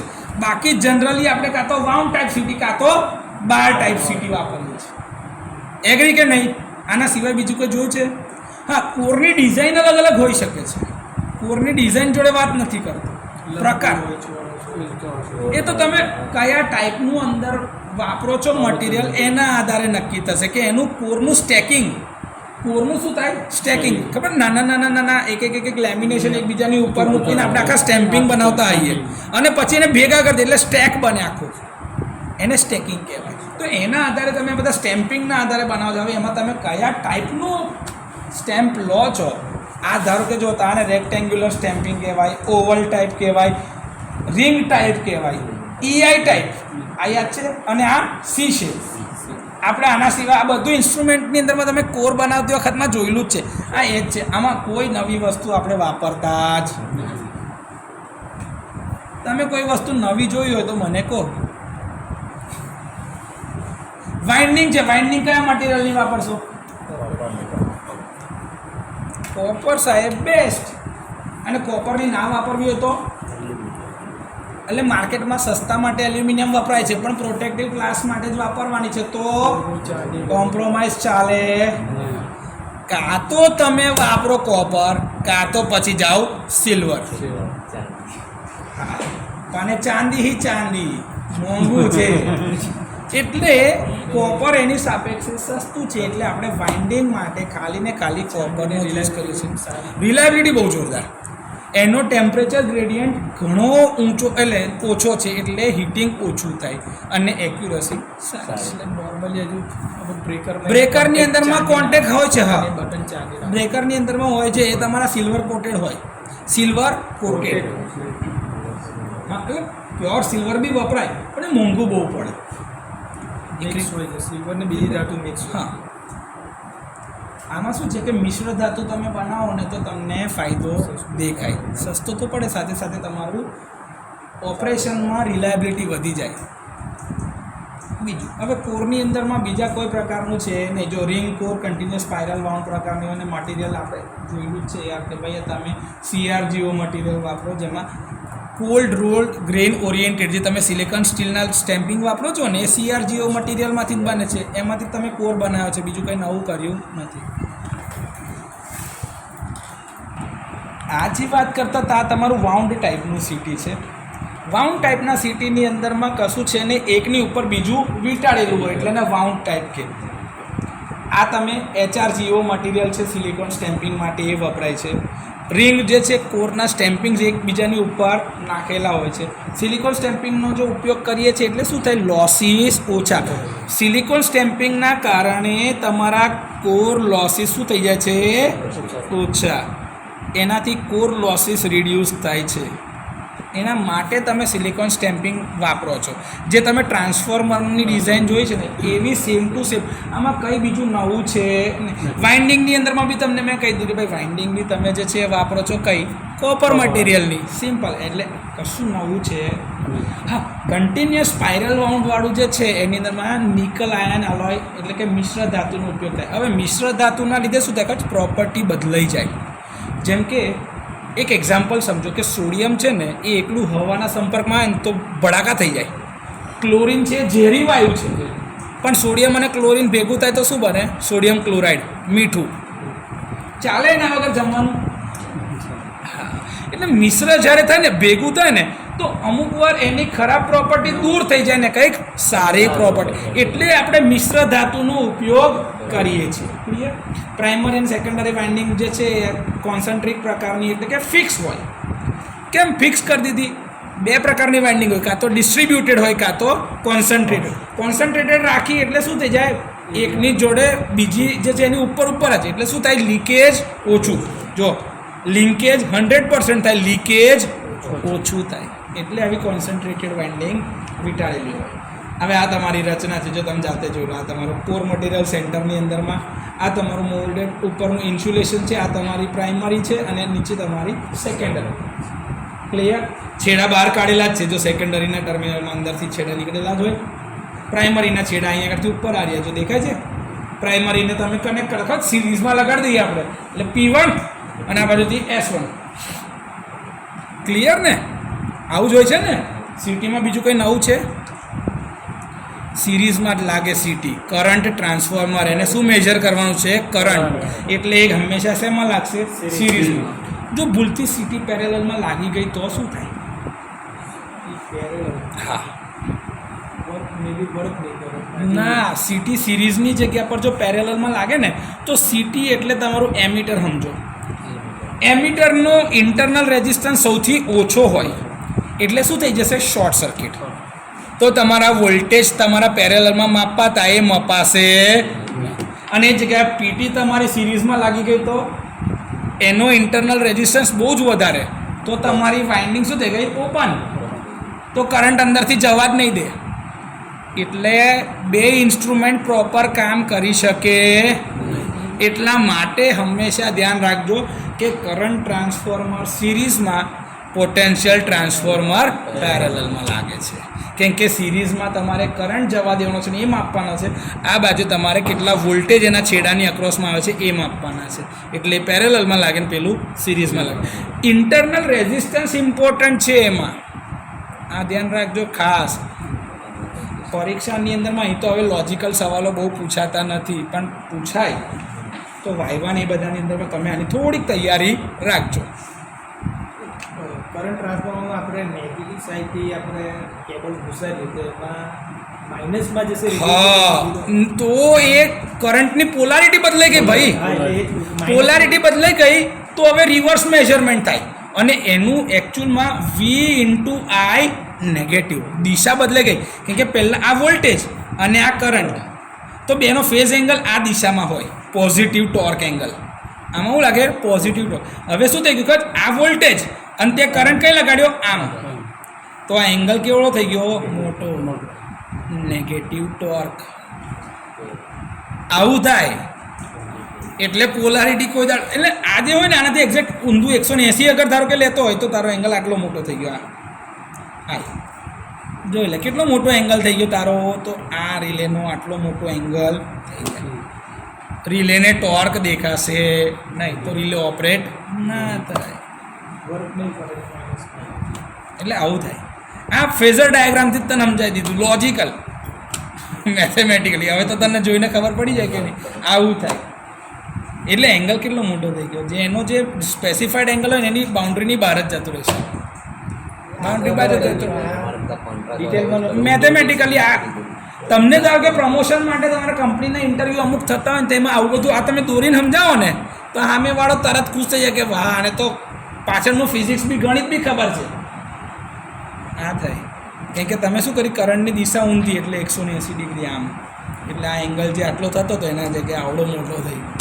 હવે એનું માપન ક્ષમતા તો આટલે લગી નહીં જતી, તો આ બાજુની સાઈડ ઉપર એ ટ્રીપ કરે જ નહીં શકે, વર્ક ના થાય ફંક્શન. કેમ કે એનું ડિઝાઇન જ આટલા પર થયેલું છે, ડિઝાઇન જ આટલા પર થયેલું છે. હા, આટલા એરિયાની અંદરમાં ધારો કે ફોલ્ટ થતો હશે તો એ 100% વર્ક કરશે, કેમ કે એ કવર થયેલો છે એંગલ. જોજે એટલો એંગલ એને કવર કરી દીધેલો છે. એટલે આમાં શું થાય, મેક્સિમમ ટોર્ક એંગલ જે શોધવાનું આવે ને એ પછી સાચો નહીં મળતો.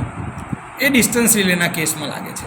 આ તમે જે કરી છે એ રિવર્સ પાવર રિલેથી જશે, કેમ કે V અને I એટલે ડાયરેક્શનલ ઓવર કરંટના કેસમાં બી આ વસ્તુ સાચી છે. ડાયરેક્શનલ ઓવર કરંટ, હા, એમાં દિશા જોઈએ એટલે આ ફેઝ એંગલ એ દિશા છે.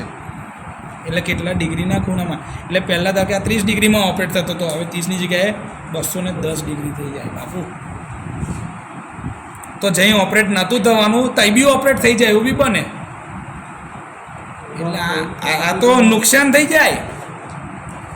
અને આના માટેનું સ્પેશિયલ આપણે જે છે ને આવી એક વ્યવસ્થા કરી છે રિવર્સ પાવર રિલે માટે. રિવર્સ પાવર રિલે આ જનરેટરની માટેના પ્રોટેક્શન માટે છે જે પાવર પ્લાન્ટમાં વપરાય. પાવર પ્લાન્ટમાં આ પ્રકારની રચના હોય છે. એના મેક્સિમમ ટોર્ક એંગલ કરતાં ઊંધું એટલે ઊંધો પાવર આવે તો રિલે ટ્રીપ થાય. પાવર લોડથી સોર્સ તરફ આવું આવે. ગ્રીડમાં પાવર આપવાની જગ્યાએ ગ્રીડથી પાવર ખાય ત્યારે આવું થાય. આ રિવર્સ પાવર રિલે.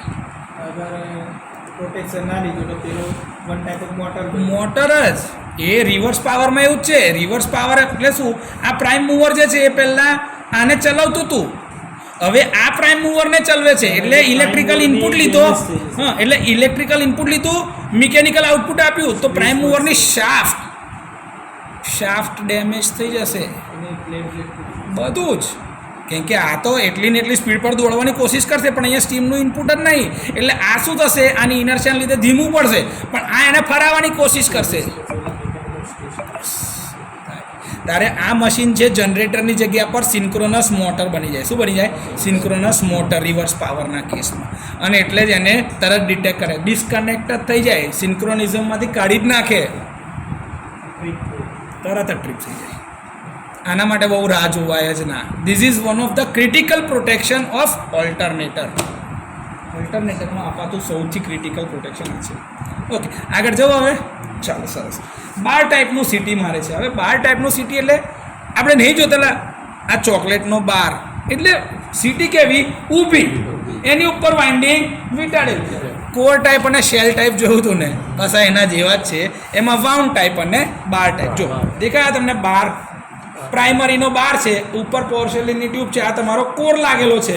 સેકન્ડરીના ટર્મિનલ છે, જ્યાંથી તમે રિલેની ઇનપુટમાં લઈ જશો. આ છેડા કઈ જાય? રિલેના ઇનપુટમાં. મેજરમેન્ટ કરવાનું ને બાબુ, તો એની સેકન્ડરી છે.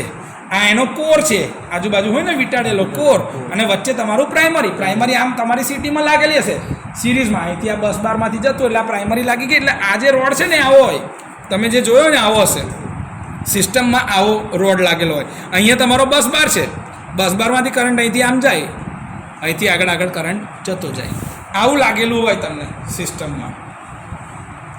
સિંગલ કોર સીટી કહેવાય. શું કહેવાય? એટલે પ્રાઇમરી જે છે એ એકદમ રોડ જ છે, એકદમ સિમ્પલ, અને એની ઉપર સેકન્ડરીના આંટા છે. હવે આ મારે કહેવાનું હશે તમને, આ તમે જોયેલું જ છે ફિલ્ડમાં. હા, નાના છોકરાઓને જ્યારે રેગ્યુલર ક્લાસમાં ભણાવીશ ત્યારે મારે એમને કહેવું પડશે, પણ તમારા માટે આ નહીં જોઈજો. આ 2 ચોટલીવાળું જે કીધું ને, આ તમે જોઈ છે ને, simple. This is nothing but the bar type CT. જોઈ લો આ રચના. 2 ચોટલી આવી ખબર પડે. હા, મેં 2 ચોટલી દેખાય એટલે નેમ પ્લેટ ના હોય તો તમને ખબર પડે કે આ તો સીટી જ છે. ગમે તે વચ્ચેથી જતું એ સીટી, સાઈડ પરથી આવે પીટી. યસ. હવે આ કરંટ ટ્રાન્સફોર્મરની અંદરમાં આપણે 2 પ્રકારની એરર આપણને ખબર છે. એક હોય રેશિયો એરર અને એક હોય ફેઝ એરર. રેશિયો એરર મારે શોધ્યું હોય તો મારું પ્રાઇમરીનો કરંટ આઈપી છે, એના જ ઇક્વલમાં અમુક ગુણાકારમાં સેકન્ડરીનો કરંટ થાય કે નહીં? તો આ ગુણાકાર જે છે કેએન, એને કહેવાય રેશિયો કોન્સ્ટન્ટ. શું કહેવાય? Ratio constant. હવે આમાં એરર કેવી હોય છે કે IP minus KN into IS upon આઈપીની સાપેક્ષે બી લેવાય, અથવા તો આઈપી માઇનસ કેએન આઈએસના છેદમાં કેએન ઇન્ટુ આઈએસ. આ રીતે બી રેશિયો એરર શોધી શકાય. 2 રીતે રેશિયો એરર શોધી શકાય. પણ આપણે આ મેથડથી શોધીશું. ખબર, તમે રેગ્યુલેશન માટે 2 મેથડ વાપરતા હતા કે ભાઈ અપ રેગ્યુલેશન કે ડાઉન રેગ્યુલેશન. ઓલ્ટરનેટરના કેસમાં તમે આવી મેથડ ભણ્યા હશો, ધારો કે ચેપ્ટર નંબર 4માં, તો તમે આવી રીતે 2 અલગ અલગ રેગ્યુલેશન આવતા હતા. આ તમે ભૂલી જાઓ. તમે ખાલી એટલું યાદ કરો, આઈપી માઇનસ કેએન આઈએસ અને આઈપીની સાપેક્ષ. આવું બી હોઈ શકે, આવું બી હોઈ શકે, પણ જનરલી સિસ્ટમમાં પ્રિફરેબલ છે આ. આને કહેવાય છે ડાઉન રેશિયો એરર. શું કહેવાય? આને કહેવાય છે અપ રેશિયો એરર. આનું મૂલ્ય હંમેશા વધારે આવે, આનું મૂલ્ય હંમેશા ઓછું આવે, લગભગ મેજર કેસની અંદરમાં મોસ્ટલી આના કરતાં આનો જવાબ વધારે આવે, એટલે આ ડાઉન કહેવાય, કેમ કે આઈપી વધારે છે, KNIS એના પ્રપોર્શનમાં ઓછું છે. આવું થતું હોય છે અને એના લીધે જ એરર જનરેટ થતી હોય. ક્લિયર? એરર જનરેટ થવા માટે બીજો એક પેરામીટર કયો છે ખબર છે? પેલું નો લોસ કમ્પોનન્ટ, મતલબ મેગ્નેટાઇઝિંગ સર્કિટ મૂકેલી હોય, એમાં એક કરંટ તમારો જતો હોય આઈ મ્યુ અને એક તમારો જતો IW. આ બંનેનો લીધે એક રિઝલ્ટન્ટ કરંટ I0 બનતો હતો. યાદ છે તમે ટ્રાન્સફોર્મરનો વેક્ટર ડાયાગ્રામ દોર્યો હોય તો, જેને તમે કહેતા હતા નો લોડ કરંટ. શું કહેતા હતા? નો લોડ કરંટ. જો ટ્રાન્સફોર્મરની કોર માટે તમે આવું લખેલું તો કોર એની અંદરમાં આવો ડાયાગ્રામ, જેમાં અહીંથી IW જતો હતો, અહીંથી I મ્યુ જતો હતો અને આ ટોટલ કરંટ હતો I0, અને પછી આ તમારી પ્રાઇમરી વાઇન્ડિંગ જેમાંથી કરંટ જતો હતો I1 ડેશ. યાદ આવ્યું? આ બંનેનો સરવાળો થતો હતો I1. યાદ આવ્યું? આ વેક્ટર ડાયાગ્રામ ટ્રાન્સફોર્મરનું હું એ જ સમજાવું છું. તો એ I0ના કારણે કરંટની અંદરમાં રેશિયો એરર જોવા મળી શકે છે. ક્લિયર? કોઈ ડાઉટ હોય તો પૂછું. ફેઝ એંગલ એરર એટલે કેવું છે કે ભાઈ આ પ્રાઇમરી જે છે એનાથી સેકન્ડરી 180 ડિગ્રી હોવી જોઈએ, પણ I0ની કિંમત જો શૂન્ય હોય તો જ આ શક્ય બને, બાકી એ શક્ય બનશે નહીં. તો આ ફેઝ એંગલની એરર અમુક ડિગ્રી કરતાં વધારે હોવી જોઈએ નહીં. ડિગ્રીમાં ના હોય તો અમુક મિનિટ્સમાં હોય. એટલે 0 ડિગ્રી 23 મિનિટ આવું લખેલું હોય. યાદ છે? આવું આ એની ફેઝ એરર કહેવાય. શું કહેવાય? Phase error. આવી રીતે દર્શાવેલી હોય CTની ઉપર. કેમ કે I0 મારો 0 હોતો નથી. આઈડિયલી 0 રાખાય, પણ પ્રેક્ટિકલ કેસની અંદરમાં કોઈ દિવસ એ તમારો નો લોડ કરંટનો કમ્પોનન્ટ શૂન્ય હોય, એના લીધે આ એરર આવે ને આવે. પણ પ્રોટેક્શન ક્લાસની અંદરમાં આ એરરનું બહુ ઇમ્પોર્ટન્સ છે. મારા માટે ઇમ્પોર્ટન્ટ કઈ છે? Ratio error. 0 ડિગ્રી 23 મિનિટ મતલબ શું? 23 મિનિટ એટલે એક આખું ડિગ્રી બનવા માટે 60 મિનિટ લાગે કે નહીં? તો એમાંની 23 મિનિટ છે એટલે લગભગ 0.04 ડિગ્રી, એટલે ચોથા ભાગ જેટલું હોય. એટલે 0 ડિગ્રી ઉપરનું આ મીંડું છે ડિગ્રીમાં ના બતાવવું હોય તો એને મિનિટમાં બતાવે. તું ધારો કે એવું કે 25 મિનિટ પછી, તો એ 1 કલાકનો કેટલામો ભાગ થયો? અડધો કરતાં બી ઓછો. તો મારથી એને 0.35 ઓફ અવર્સ કાં તો 0.25 ઓફ અવર્સ કંઈ બી બતાવે કે નહીં? એવું ના બતાવો તો હું શું કહું? 25 મિનિટ. જે તું ઘડિયાળમાં કહે છે ને એવું જ છે આ, નથિંગ એલ્સ. કેમ કે આપણે 180 ડિગ્રી જે છે આ ઘડિયાળની રીતે જ વાત કરીએ છીએ. 180 સામે એટલે 180 ડિગ્રી. આ એ રીતે જ આવેલું છે આ ફેઝર. ક્લિયર? કરંટ ટ્રાન્સફોર્મરનું બર્ડન. જો ભાઈ આ બર્ડનની વાત જે મેં તમને કરતી એ જ છે. PVA બર્ડન જેટલું હોય, V ઇન્ટુ A. જેટલું બર્ડન ઓછું એટલું બર્ડન સારું. ચલો voltage into current, V into I. એને પાવરની રીતે બી બતાવી શકાય. તો એ પાવરમાં બી હોઈ શકે. પાવર અપોન કરંટની વાત તમે કરતા હોય તો ઇમ્પિડન્સના ફોર્મમાં બી બતાવેલું હોય, પણ એમાં લખ્યું હોય કે આટલા કરંટ ઉપર, આટલા પાવર રેટિંગ ઉપર આટલા ઓમનો બર્ડન છે. એ સ્પેશિયલ કેસમાં મેન્શન કરેલું હોય. પણ જ્યારે ઝેડના ફોર્મમાં લખેલું હોય બર્ડન, તો લખેલું હોય કે આટલા રેટેડ કરંટ અને આટલા વોટ રેટેડ પાવર ઉપર આટલું છે બર્ડન. બાકી જનરલી બર્ડન તમારું વોલ્ટ ઇન્ટુ એમ્પિયરમાં જ આપવામાં આવે છે. ક્લિયર? જેટલું VA બર્ડન ઓછું એટલું VA બર્ડન ઓછાની સાથે રિલેની સ્પીડ સારી. એને એટલી જ સારી રિલે આપણે પિક્ચરમાં લઈએ છીએ. હવે આની અંદરમાં ધારો કે ઝેડના ફોર્મમાં લખેલું આવે તો ઝેડ એટલે ઇમ્પિડન્સ. ઇમ્પિડન્સના પાછા બે ભાગ પડે, રેઝિસ્ટન્સ અને રિએક્ટન્સ. તો ત્યાં આગળ મારા બે પાર્ટ પડશે. RB બરાબર Z into cos phi X બરાબર Z into sine phi. Phi કઈથી મળશે? તો તમારી પાસે પી છે, તમારી પાસે આઈ છે, તો તમે બર્ડન પરથી પાવર ફેક્ટર લેશો. લખેલો જ હશે, કેમ કે પાવર લખીને આપે. પાવર આ એસી છે, આ ડીસી પાવર નથી. તો એસી પાવર આપેલો હોય તો ત્યાં તમારો કોસ ફાઈ આવે ને આવે. અને આ કોસ ફાઈ એટલે સીટીના સેકન્ડરીનો કોસ ફાઈ છે, લોડનો ના સમજતા, કેમ કે દરેક કેસમાં લોડ સુધીની ગણતરી ના હોય. આ સીટીના સ્ટ્રક્ચર લગીનનો છે, એટલે આ સીટીના સેકન્ડરી ઉપર મેન્શન કરેલો પાવર ફેક્ટર છે એની વાત કરી રહ્યો છું. ક્લિયર? આમાં કોઈ ડાઉટ હોય તો પૂછો. ડન. પછી એ જ છે, જો ભાઈ બર્ડન બને એટલું ઓછું, એટલે આટા ઓછામાં ઓછા રાખવાના, જેથી કરીને રેશિયો બરાબર એડજસ્ટ થયેલો જ હોય. અને સેકન્ડરી એને જે જોડતો વાયર હોય, વાયર બી છે એટલો ફાઇન રાખવાનો, જેથી એના વીએ બર્ડનમાં વધારો થાય. કરંટની કેરિંગ કેપેસિટી એટલી જે હોય એટલું જ કરંટ લઈ જતો હોવો જોઈએ. સિમ્પલ. આઉટપુટ તો આપણને ખબર છે કે ભાઈ 5 એમ્પિયર કાં તો 1 એમ્પિયર, પણ એની અંદરમાંથી લીડ્સ તમે કાઢી શકો.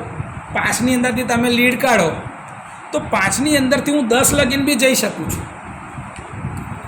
5થી હું 10 લગીન બી જઈ શકું. કેમ ભાઈ? 5 અને -5 બે પોલારિટી કાઢી શકું છું ને. હવે મારે જે વાત કરી છે બર્ડન કેટલા હોઈ શકે? નાનામાં નાના બર્ડનથી મોટા બર્ડન લગીન. જ્યારે મેં તમને વાત કરી હતી, જો 20, 40, 50 જનરલી આટલા ઊંચા બર્ડન હોઈ શકે છે. ચિંતા કરવા જેવું નહીં. નાનામાં નાનું 1 VAનું બી હોઈ શકે. હા, આપણી એપ્લિકેશનના આધારે અને આઉટપુટના આધારે આપણે કયું બર્ડન લેવું છે એના ઉપર રેટેડ લખેલું જ હોય. ક્લિયર? બર્ડન જેટલું ઓછું, ખર્ચો એટલો વધારે. હા, જનરલી 1 VA બર્ડન વાળી ક્યાં આગળ? બહુ ક્રિટિકલ એપ્લિકેશનની અંદરમાં આપણા જેવા લોકો માટે આપણી જે પાવર સિસ્ટમ છે એ બધી એપ્લિકેશનમાં એનો યુઝ છે જ નહીં. આપણે તો 10 VA, 20 VA, 5 આપણા માટે મિનિમમ કહી શકાય, પણ આપણે 10 VA, 20 VA, 30 VA એવી જ વાપરીએ છીએ. એટલું બર્ડન હશે, તમે જાતે જઈને જોઈ લેજો કાલે તમારે ત્યાં સિટીમાં, કે રિલેને એટલો કરંટ લેવાનો છે. રિલેના સ્પેસિફાઈડ ટર્મિનલ પર એટલા કરંટ મેન્શન છે, તો સિટીનું આઉટપુટ એટલા VAનું નીકળી જ શકે છે. કોઈ ચિંતા કરવા જેવું નથી. સમજી ગયા? ઓકે. પછી આ એના માર્કિંગ ટર્મિનલ, જે આપણે પોલારિટી ટેસ્ટ કરીએ છીએ, કે ભાઈ ગેલ્વેનોમીટર મૂક્યું, ધારો કે પ્રાઇમરી અને સેકન્ડરીના છેડા બરાબર છે, તો મીટર કઈ બાજુ જાય? રાઈટ સાઈડ પર. જ્યારે લેફ્ટ સાઈડ પર જાય તો ટર્મિનલ ખોટા છે, તો પોલારિટી બદલી નાખવાની. ક્લિયર? એડિટિવ પોલારિટી બી હોઈ શકે, સબટ્રેક્ટિવ પોલારિટી બી હોઈ શકે છે. ક્લિયર? જનરલી કઈ લેવાની હોય, એડિટિવ કે સબટ્રેક્ટિવ? 180 ડિગ્રીનો તફાવત જોઈએ છે ભાઈ. લેવાય એડિટિવ લેવાય?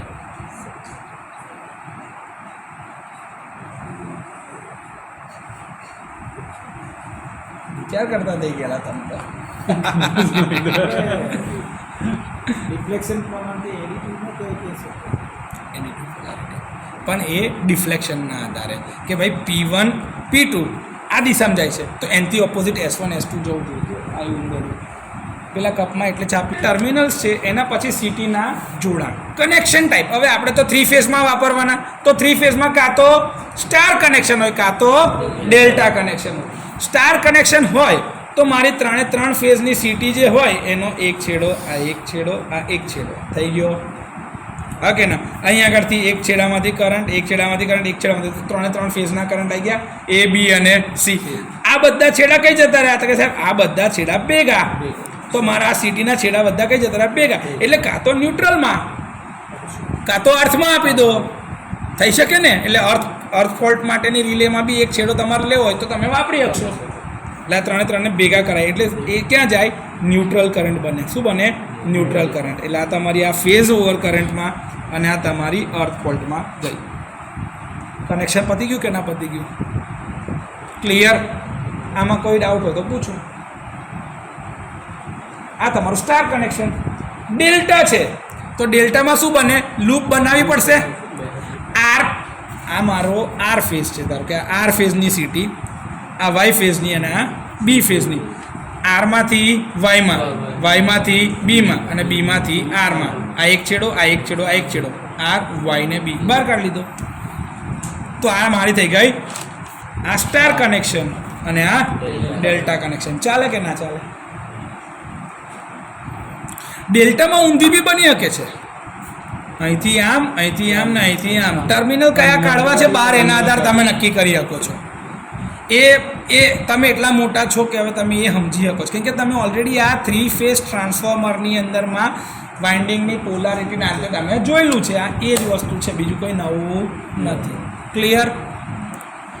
હવે આ ડેલ્ટાની અંદરમાં તો મને ન્યુટ્રલ પોઈન્ટ નહીં મળતો, પણ જો મારે કાઢવો હોય તો યાદ છે આપણે એક સ્પેશિયલ અરેન્જમેન્ટ કરીએ છીએ, ઝિગઝેગ ટ્રાન્સફોર્મર. સ્ટાર અને ડેલ્ટા કમ્બાઈન જેવું થઈ શકે. એ ડેલ્ટામાંથી ઇક્વિવેલન્ટ ડમી સ્ટાર જેવું બનાવવામાં આવે છે, એને કહેવામાં આવે છે ઝિગઝેગ. કેમ કે ડેલ્ટામાં તમને ન્યુટ્રલ પોઈન્ટ ના મળે, તો એ કેસની અંદરમાં આ સ્પેશિયલ વ્યવસ્થા હોય છે. પછી જે આપણે કરેલું એ જ કે ભાઈ વાઇન્ડિંગ કોઈ દિવસ ઓપન ના રાખવું જોઈએ, સિટીનું સેકન્ડરી. યાર હવે આમાં તો હવે કેટલી વાર એકનું એક જ કરીએ. સેકન્ડરી ઓપન રાખીએ તો એવું જરૂરી નહીં કે સર ખાલી આપણે ટચ કરીએ તો એ તો એમાંય થઈ જાય, બ્લાસ્ટ થઈ જાય. તો થઈ જાય ને હો તો ઓ ભાઈ, એટલે તો બાય ડિફોલ્ટ લિંક જ મારેલી હોય કે ભાઈ કોઈ દાડો થાય જ ના. કે એક્સિડન્ટ માટે કંઈ કહેવાનું થોડી છે, ઇન્વિટેશન થોડી આવવાનું છે. એ તો પતી જાય, એ તો સવાલ જ નહીં કે એટલું મોટો વોલ્ટેજ, ઓવર વોલ્ટેજ આવશે. અને આજુબાજુમાં એર તો છે ને, એર તો કંડક્ટ થઈ જાય, એમાં મોઇશ્ચર હોય તો એટલે તો કહું છું કે એ તો કંડક્ટ થઈ જ જાય ને તરત. તો ત્યાં આગળ સ્પાર્કિંગ થયા જ કરે, આર્કિંગ થાય. કે એ જે વોલ્ટેજ છે એ પોટેન્શિયલ ડિફરન્સ આવ્યો કે નહીં, તો એ તો હાયર પોટેન્શિયલથી લોઅર પોટેન્શિયલ ગ્રેડિયન્ટ તરફ જવાની કોશિશ કરે જ, અને એના લીધે જે આર્કના ફોર્મમાં જાય, સ્પાર્ક નાનું જે થાય ને, સ્પાર્કના ફોર્મમાં એ જવાની કોશિશ કરે અને આખો પાથ કન્ડક્ટ કરી નાખે. ભાઈ છે યસ, અનેસ્ટ થાય છે. એકચ્યુઅલી આવા છે ને સાહેબ, ત્યાંની અંદર આપણે 2 કોડ વાપરીએ ને, એક મીટરિંગ વાપરીએ, એક પ્રોટેક્શન વાપરીએ. તો મીટરિંગની અંદર થોડું ઘણું બી હોય ને તો વાંધો ના આવે, પણ પ્રોટેક્શનમાં હોય ને તો એ તરત જ એ કરી ટ્રિપલી કરી દે છે ને, તો પછી તમને વોર્નિંગ જ દેખાઈ જાય. એ ટોટલી તોને તો અંચો ઓપન થઈ ગયા ને તો પણ ધારો કે 1-2 ચાલે છે, એક એ છે તો વાંધો નથી. હા, તો શું છે કે અનબેલેન્સની અંદર નીકાળી દે, ટ્રીપ થઈ જાય. પણ એટલે એ તો થવાનું જ છે. એટલે એટલું તો ઇન્ટેલિજન્ટ આખું મિકેનિઝમ છે જ કે તરત એ ડિટેક્ટ કરે છે. આ ફેઝર ડાયાગ્રામ છે તમારા પોટેન્શિયલ ટ્રાન્સફોર્મરનો. પીટીનો વેક્ટર ડાયાગ્રામ જે તમે ટ્રાન્સફોર્મરમાં જોયો હતો ને, એ જ વેક્ટર ડાયાગ્રામ છે. તમને યાદ છે કે તમે આવી એક ઇક્વિવેલન્ટ સર્કિટ જોઈ હતી કે આ તમારું મેગ્નેટાઇઝેશન વાળો જે લોસ થતો હોય એ, અને આથી તમારી આ પ્રાઇમરી વાઇન્ડિંગ, અહીંથી આ તમારું આ, અને આ તમારું સેકન્ડરી વાઇન્ડિંગ, ને અહીંથી તમારું લોડ ટર્મિનલ લગાડે. લોડ ના લગાડતા આ છેડા ઓપન હોય. અહીંયા આગળ તમારું આ હોય E1, આ હોય તમારું E2, આ હોય તમારા V2, અને અહીંથી સપ્લાય વોલ્ટેજ તમે આપેલો હોય V1. સર યાદ છે આવું કંઈ? એના લીધે અહીંયા આગળનો કરંટ જતો હતો I1, આ કરંટ જતો હતો I0, આ થતો I1 ડેશ, આ તમારો જતો હતો IW, આ જતો હતો તમારો મેગ્નેટાઇઝિંગ કરંટ Imu, અહીંયા આગળથી કરંટ નીકળતો I2.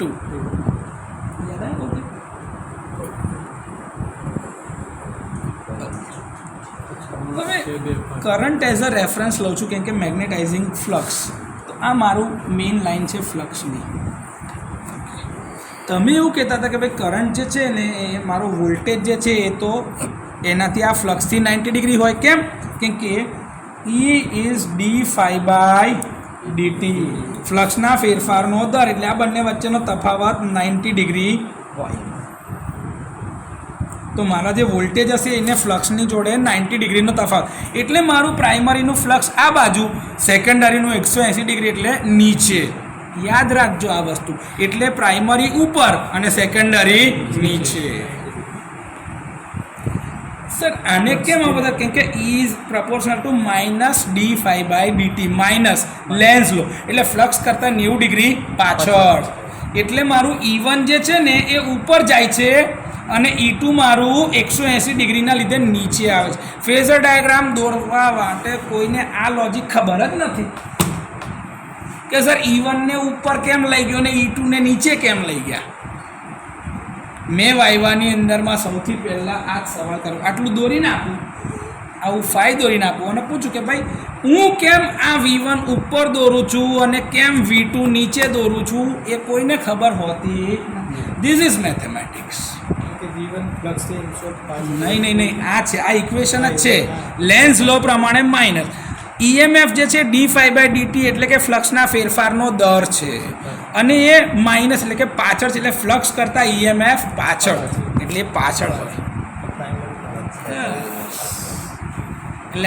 એટલે E1 મારું ઉપર ગયું અને એક્ઝેક્ટ એનાથી 180 ડિગ્રી ઓપોઝિટમાં હોય E2, એટલે E2 ક્યાં આવશે હવે?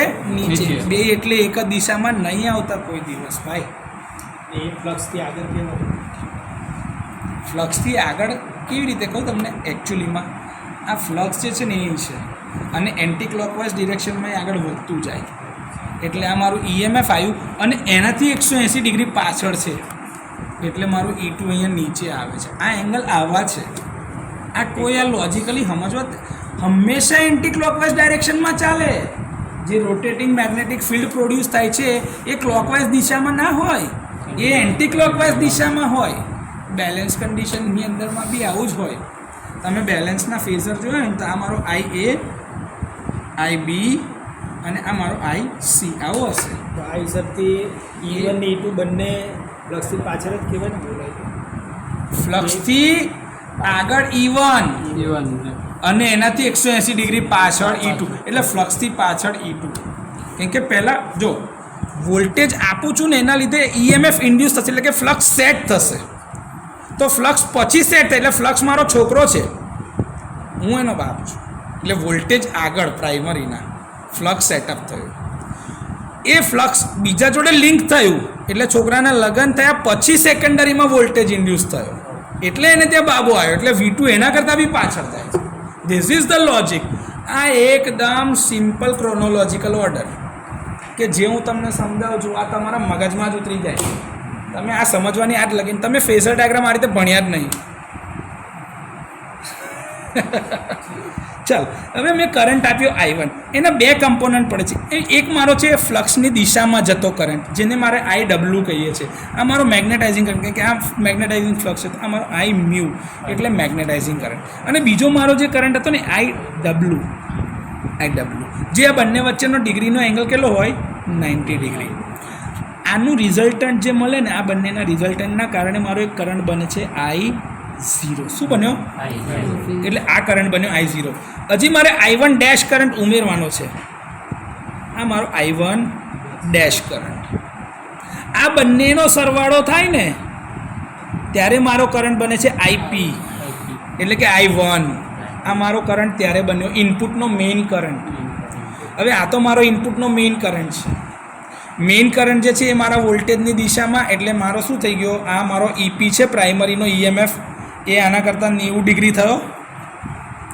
એ તો 90 ડિગ્રી છે ને, એટલે આ મારો શું થઈ ગયો? E1. આ કહું છું, આ E1 ની અંદરમાં અહીંયા એક વાઇન્ડિંગ હશે ટ્રાન્સફોર્મરની પ્રાઇમરી વાઇન્ડિંગ હોય ને, જેમાં I1 R1 નો ડ્રોપ બી થાય અને I1 X1 નો ડ્રોપ બી થાય, તો જ એમાં I1 Z1 બને ને. ઇમ્પિડન્સનો ડ્રોપ બનાવવાનો કે નહીં? તો મારો I1 ઇન્ટુ R1. હવે I1 ની દિશા કઈ છે? આ છે. એ જ દિશામાં I1 R1 બને કે નહીં? કેમ કે રેઝિસ્ટિવ સર્કિટ હોય તો વોલ્ટેજ અને કરંટ બંને સેમ ફેઝમાં જાય. ગયા. ઇન્ડક્ટિવ રિએક્ટન્સ માટે એક્ઝેક્ટ 90 ડિગ્રી પાછળ.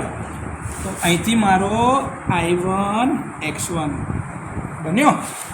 બંનેનું રિઝલ્ટન્ટ એડ કરું તો શું બને? I1 Z1 બન્યું. અને આને ધારો કે હું અહીંયા આગળથી આની સાથે જોડું તો મારા સપ્લાયના વોલ્ટેજ શું બને? V1. આ V1 નો છોકરો આવ્યો E1. આ E1 ના કારણે ફ્લક્સ સેટઅપ થયું E2. તો જેટલું E1 હતું ને એટલું મારું અહીંયા આગળ શું થઈ ગયું? આ E2. હવે એકચ્યુઅલીમાં વેક્ટર ડાયાગ્રામ ઊંધો જાય. કેમ કે E2 પછી I2 R2ના લોસ આવ્યા. હવે I2 ઇન્ટુ Z2 ના લોસ છે, I2 ઇન્ટુ Z2, તો એના બે પાર્ટ પડે, I2 R2 અને I2 X2. પણ આનો એડિશન મને કરતાં અત્યારે નહીં આવડતું, એટલે મેં શું કર્યું સાહેબ, અમુક ડિગ્રીના એંગલથી આ મારો વોલ્ટેજ છે V2. શું મળ્યો? V2. V2ની અંદરમાં જ હું ઉમેરું છું I2 R2, અને એ I2 R2 ને જ ભેગો કરું છું I2 X2 થી. આ જે મળી ગયું આને કહેવાય I2 Z2. આમાં તમે કરંટનો રેફરન્સ લો છો કે IPની એક્ઝેક્ટ 180 ડિગ્રી તમારો I2 છે, અને એના ને V2ની વચ્ચેનો ફેઝ એંગલ આટલો છે. અને તમે આખો આ વેક્ટર ડાયાગ્રામ દોરો છો, જાય ખરેખર આમ ઊંધો. હા, I2 Z2 માઇનસ કરો અને V2 મળ્યો ને V2ને તમે ઉપર લઈ ગયા, પછી કરંટની શિફ્ટ શોધો છો, એટલે એટલો જ કરંટ જે આવશે એ સેમ V2 આની જોડે મેચ થશે, એટલે I2 R2, અને પછી આ રિએક્ટન્સનો ડ્રોપ આવશે I2 X2. આ એરો ખરેખર આમ ઊંધા છે. જે કન્વેન્શનલ ચોપડીમાં આપે ને એમાં E2 માઇનસ આ ડ્રોપ કરીને તમે V2 સુધી પહોંચો છો. પણ છોકરાઓની સમજણ ખાતર અને સરળતા માટે હંમેશા આવું બતાવવામાં આવે છે લોડ એન્ડથી. કઈથી? લોડ એન્ડથી. બાકી VS જે છે તમારા સેકન્ડરીના વોલ્ટેજ એ ઓછા છે. ઓછાથી વધાર તરફ કેવી રીતે જવાય? વધારથી ઓછા તરફ જાય ને. જો ને અહીંથી છોકરો પેદા થયો, એના લગ્ન થયા, તો એને તે બાબો બીજો આવશે. તમે શું કર્યું? બાબાની અંદરમાં એટલા વર્ષોની ઉંમર એડ કરીને પછી પપ્પાની ઉંમર શોધી. આ સરળતા છે. સાચું આ નથી. સાચું અહીંથી છે કે પપ્પા એમની અમુક ઉંમરના વર્ષો એટલે ડ્રોપ્સ, અને ત્યાંથી તમે લોડ સુધી પહોંચો છો V2 સુધી. નહીં, એટલે આ હું તમને આવું છે, તમને સરળતા મળી ગઈ છે એટલા માટે તમે આ કરો છો. પણ અમે જે રીતે લોજિકલી ભણ્યા છે ને, જે ચોપડીઓ અમે વાંચી છે ને, એમાં અમે આ જ શીખ્યા છીએ. પેરામીટર તમે કરંટ ટ્રાન્સફોર્મર માટે જોયા, સેમ ટુ સેમ એવા જ પીટીના બી તો સ્પેસિફિકેશન હોય ને, પણ જ્યાં ત્યાં કરંટ હતા, અહીંયા આગળ બધા વોલ્ટેજ. પણ રેશિયો એરર જ હોય, પણ પેલામાં કરંટની સાપેક્ષે હતી, અહીંયા વોલ્ટેજની સાપેક્ષે. આટલું જ મગજમાં યાદ રાખો, બીજું એક્સ્ટ્રા કશું જ નહીં. હા, જો rated primary voltage, secondary voltage એના સ્પેસિફિકેશનમાં હોય. એકચ્યુઅલ ટ્રાન્સફોર્મેશન રેશિયો એટલે ભાઈ KNVS, એટલે કે secondary minus primary upon primary. Secondary minus primary upon primary, જે ત્યાં આગળ તમે કાઢતા હતા એવી જ રીતે અહીંયા આગળ બી તમારે કાઢવાનો છે રેશિયો એરર. ફેઝ એરર આની અંદરમાં બી હોય છે કે ભાઈ પ્રાઇમરી અને સેકન્ડરીના વોલ્ટેજના એંગલ કેટલા હોવા જોઈએ? 180. પણ અમુક વાર 187 બી થઈ જાય, અમુક વાર 178 બી થઈ જાય, 179 બી હોય, 181 બી હોય, બની શકે. પણ આમાં પ્રોટેક્ટિવ ટ્રાન્સફોર્મરના કેસમાં ફેઝ એંગલ એરરનું એટલું બધું નુકસાન છે, પણ તે છતાં બી એ જળવાય છે 180ની નજીકમાં. ક્લિયર? બર્ડન, VA બર્ડન જે તમને કીધેલું એ જ. રેટેડ બર્ડન એના ઉપર લખાયેલું જ હોય, જે તમે કહેતા હતા. અમુક વાર ઇમ્પિડન્સના ફોર્મમાં બી આપેલું હોય, તો તમને જે CTમાં શોધ્યું એટલે તમે PTમાં શોધી શકો છો. ક્લિયર? એમાં કોઈ ડાઉટ? રેટેડ આઉટપુટ બી નાખેલા હોય, અને રેટેડ વોલ્ટેજ સેકન્ડરીમાં કેટલા હોય? 110 વોલ્ટ, અને 110 ભાગ્યા √3 બી હોઈ શકે. આ બે શક્યતા છે, પણ રેટેડ 110 વોલ્ટ્સ જ કહેવાય. આ તમારા પીટીના સ્પેસિફિકેશન્સ છે, જે તમે સિટીમાં જોઈએ એવા જ તમારા પીટીની અંદરમાં હોય. હવે પીટીની રચના એટલે પોટેન્શિયલ ટ્રાન્સફોર્મરની રચના, જે તમારા ટ્રાન્સફોર્મર તમે જોયા છે ને, ઇલેક્ટ્રોમેગ્નેટિક ટાઈપની રચના, સેમ એ જે તમારા ટ્રાન્સફોર્મરની રચના હતી ને, સેમ ટુ સેમ એવા ટ્રાન્સફોર્મરની રચના. હવે આ પીટીબી કેટલા ફેઝની છે? 3 ફેઝની. 3 ફેઝની હોય ને, એટલે જો તમારે લખેલા જ હશે, આ 1 ફેઝ માટે, 2 ફેઝ માટે ને 3 ફેઝ માટે હોય કે ના હોય. HV બહારની સાઈડ હોય અને LV અંદરની સાઈડ. કેમ એવું? લો વોલ્ટેજ વાઇન્ડિંગને ઓછું ઇન્સ્યુલેશન આપવું પડે, હાઈ વોલ્ટેજ વાઇન્ડિંગને બહારથી એર ઇન્સ્યુલેશન બી મળી રહે, એટલા માટે LV અંદર હોય ને HV બહાર હોય. ક્લિયર. અને એચવીને સીધી ડાયરેક્ટ તમે ટર્મિનલ પર કનેક્ટ કરી શકો અને એલવીના છેડા બહાર કાઢી શકો. ત્યાં આગળ 110 વોલ્ટ મેઝરમેન્ટ માટેના વાપરી શકાય. ક્લિયર. આમાં કોઈ ડાઉટ? કોર બી બનાવવાનો હોય છે, એ બધી જે વ્યવસ્થા ત્યાં જોઈતી સેમ ટુ સેમ વ્યવસ્થા અહીંયા. સ્ટેમ્પિંગ્સ બી ત્યાં આગળ જેવા હતા એવા જ. ઈ ટાઈપ, આઈ ટાઈપ, એલ ટાઈપ તમે જે ત્યાં આગળ જોયા હતા એવા જ. વાઉન્ડ ટાઈપના જે તમે રાઉન્ડવાળા જોયા હતા ઓવલવાળા એનાથી એ બધું બી કરી શકો. પણ એમાં નુકસાન વધારે છે. સ્ટેમ્પિંગ્સના વેસ્ટ મટીરિયલ વધારે જાય. એટલે સૌથી સારામાં સારું કયું છે ખબર છે? આઈ ટાઈપ. યાદ છે કેમ? આઈ ટાઈપમાં વેસ્ટેજ સૌથી ઓછો. એટલે તમારા સ્ટેમ્પિંગ છે ને આવા 4 ભાગમાં હોય. યાદ છે? આમ આવી રીતે આમ 4 અને ચોરસ આખો કોર બનતો હતો એજીસ, અને વચ્ચેનો ભાગ એકદમ યુનિફોર્મ હોય જ્યાંથી ફ્લક્સ અંદર કન્ફાઇન થતું હોય. આવું જ હોય. અને એટલે આના સ્ટેમ્પિંગ્સમાં જે બને ને એમાં સૌથી ઓછો વેસ્ટેજ છે. એટલે લોકો આ પ્રકારનું વધારે પ્રિફર કરે છે કોર બનાવતી વખતે. ક્લિયર. વાઇન્ડિંગની અંદરમાં કઈ મટીરિયલ વાપરીશું? કોપર. સસ્તું કરવું હોય તો એલ્યુમિનિયમ, પણ પ્રોટેક્શન ક્લાસ છે ભાઈ. આને સસ્તું કરવા ના જવાય. આને સસ્તું કરવા ના જવાય. આમાં પ્રોટેક્શન ક્લાસ. હા, તો લાંબામાં જવાય. ચોરી થતી. યસ, સાચી વાત છે. ઓકે. આ કનેક્શન જે છે તમે કાસ્કેડેડ કનેક્શનમાં બી લઈ શકો છો. ત્યારે ઇન્સ્યુલેશનનો પ્રોબ્લેમ પિક્ચરમાં આવે છે. આ પ્રોબ્લેમને સોલ્વ કરવા માટે એક નવો હથિયાર મળી ગયું જેને તમે કહો છો CVT. શું કહો છો? કેપેસિટર વોલ્ટેજ ટ્રાન્સફોર્મર અથવા તો કેપેસિટર પોટેન્શિયલ ટ્રાન્સફોર્મર. આમાં થાય છે શું ખબર છે? કેપેસિટરનું ગ્રેડિંગ છે. 2 પ્રકારના કેપેસિટર છે. જો C1નું એક કોમ્બિનેશન છે, C2નું એક કોમ્બિનેશન છે. અહીંયા આગળ એક તમારો હાઈ વેલ્યુનો એક રિએક્ટર મૂકેલો છે L. બાકી પીટીની રચના સેમ ટુ સેમ જ છે, કંઈ નવું નથી. ખાલી કેપેસિટરનું અહીંયા આગળ ગ્રેડિંગ છે. હવે જ્યારે 10 kV કરતાં ઊંચો વોલ્ટેજ જોઈતો હોય તો અહીંયા આગળ તમારી પાસે આ કેપેસિટરનું લૂપ અવેલેબલ છે C1, જે એને ચાર્જ કરશે. એકચ્યુઅલી આના ક્રોસમાં કેટલું કેપેસિટર છે? C2. આ તો સિરીઝમાં બન્યા કેપેસિટર. જો C1 વત્તા એટલે C વત્તા C વત્તા C. કેપેસિટર સિરીઝમાં આવ્યું C, તો એની વેલ્યુ શું થાય? ડાઉન. C ઇક્વિવેલન્ટ શું થાય? 1/C plus 1/C plus 1/C.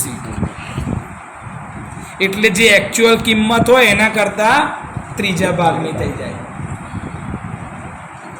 જ્યારે તમે આ C1 શોધશો. એટલે કે કેપેસિટન્સ શું થઈ ગયું તમારું? ઓછું. ક્લિયર. હવે જ્યારે બર્ડનના લીધે જે કરંટ હોય એની કિંમત વધતી હોય તો તમારે કરંટ ડિવાઈડર માટે તમારું આ એક સિરીઝમાં રિએક્ટર લગાડેલો છે L. હવે આ L જે છે એ આડેધડ કોઈ બી કિંમત લઈ શકાય? ના લઈ શકાય. કેમ? સાહેબ ટ્યુનિંગ કરવાનું છે, નહીં તો મિસમેચ થશે, અને મિસમેચ થાય તો કોન્ટેક્ટ બેલેન્સ જળવાય નહીં. તો પોટેન્શિયલ ડિફરન્સ જે આવતું હશે એ બેલેન્સ મળશે. તો આની કિંમત કેવી રીતે નક્કી થાય? તો યાદ છે તમને સિરીઝ રેઝોનન્સ વખતે તમે કહેતા ઓમેગા સ્ક્વેર બરાબર 1/LC. આ યાદ છે? પણ અહીંયા તમારી પાસે 2 છે C1 પ્લસ C2. તો આ Lને કંઈ નાખવું હોય અને ઓમેગા સ્ક્વેરને કંઈ નાખવું નીચે. ડિઝાઇનનો ક્રાઇટેરિયા છે, ઇક્વેશન કંઈ ગોખવાનું નહીં. હા, તમે જે જોઈને આવ્યા છો આ જ છે. કેવી રીતે યાદ આવ્યું પેલું? XL બરાબર XC. XL એટલે ઓમેગા L, XC એટલે ઓમેગા C. તો L બરાબર શું થઈ ગયું? 1/ઓમેગા સ્ક્વેર C. પણ અહીંયા C કેટલો છે? તો કે ભાઈ C1 પ્લસ C2 બંનેનું કોમ્બિનેશન છે ને. આ ઇન્ડક્ટરની કિંમત આ રીતે લેવાની હોય. ડિઝાઇન પેરામીટર છે આ L. પેરેલલ એટલે સિરીઝ રેઝોનન્સનો જ કન્સેપ્ટ વપરાયેલો છે. XL બરાબર X. બીજું કંઈ જ નવું છે નહીં. લોકો આની અંદરમાં બી આ ઇક્વેશનને બધું ગોખી ના છે. કેમ ગોખે છે ભાઈ? જ્યારે લાગેલું જ સિરીઝમાં છે L અને C, તો તું પછી સિરીઝ રેઝોનન્સનો જ કન્સેપ્ટ લગાડ ને. XL બરાબર XC, XL એટલે કે ઓમેગા L, XC એટલે 1 ઓમેગા C, ઓમેગા અહીંયા આગળ નાખી દે તો L બરાબર 1 ઓમેગા સ્ક્વેર C. હવે આ C કેટલું તો કે ભાઈ ટોટલ C એટલે C1 વત્તા C2. તો એ જ લખ્યું, મેં કશું નવું નહીં કર્યું બાપુ. લોકો નવું છે ઓર CVT કેટલો અઘરો ટોપિક છે. ભાઈ કશું અઘરું નથી આમાં, કામ એવું ને એવું જ છે. ખાલી આજે આ L લગાડ્યો જે છે એ એક સિસ્ટમેટિકલી શોધીને લગાડેલું છે, બીજું કંઈ જ નવું નથી. અને તમે આ થિયરી જોઈને તમને લાગે આ કેવી રીતે થયું, લોજિક જ છે, બીજું કંઈ નવું છે નહીં. ક્લિયર? આમાં કોઈ ડાઉટ? સર હવે આપણે જે વાત કરી હતી કે ભાઈ આની અંદરમાં રેશિયો એરર આવે ને ફેઝ એંગલ એરર આવે. તો રેશિયો એરર જે આવી એ શું છે તો ભાઈ KNVS એટલે સેકન્ડરી સાઇડનો ફેથફુલ ટ્રાન્સફોર્મ થયેલો voltage minus primary voltage upon primary voltage. આ જ છે ને, જેવું કરંટમાં હતું સિટીની અંદરમાં એવું આ વોલ્ટેજની અંદરમાં.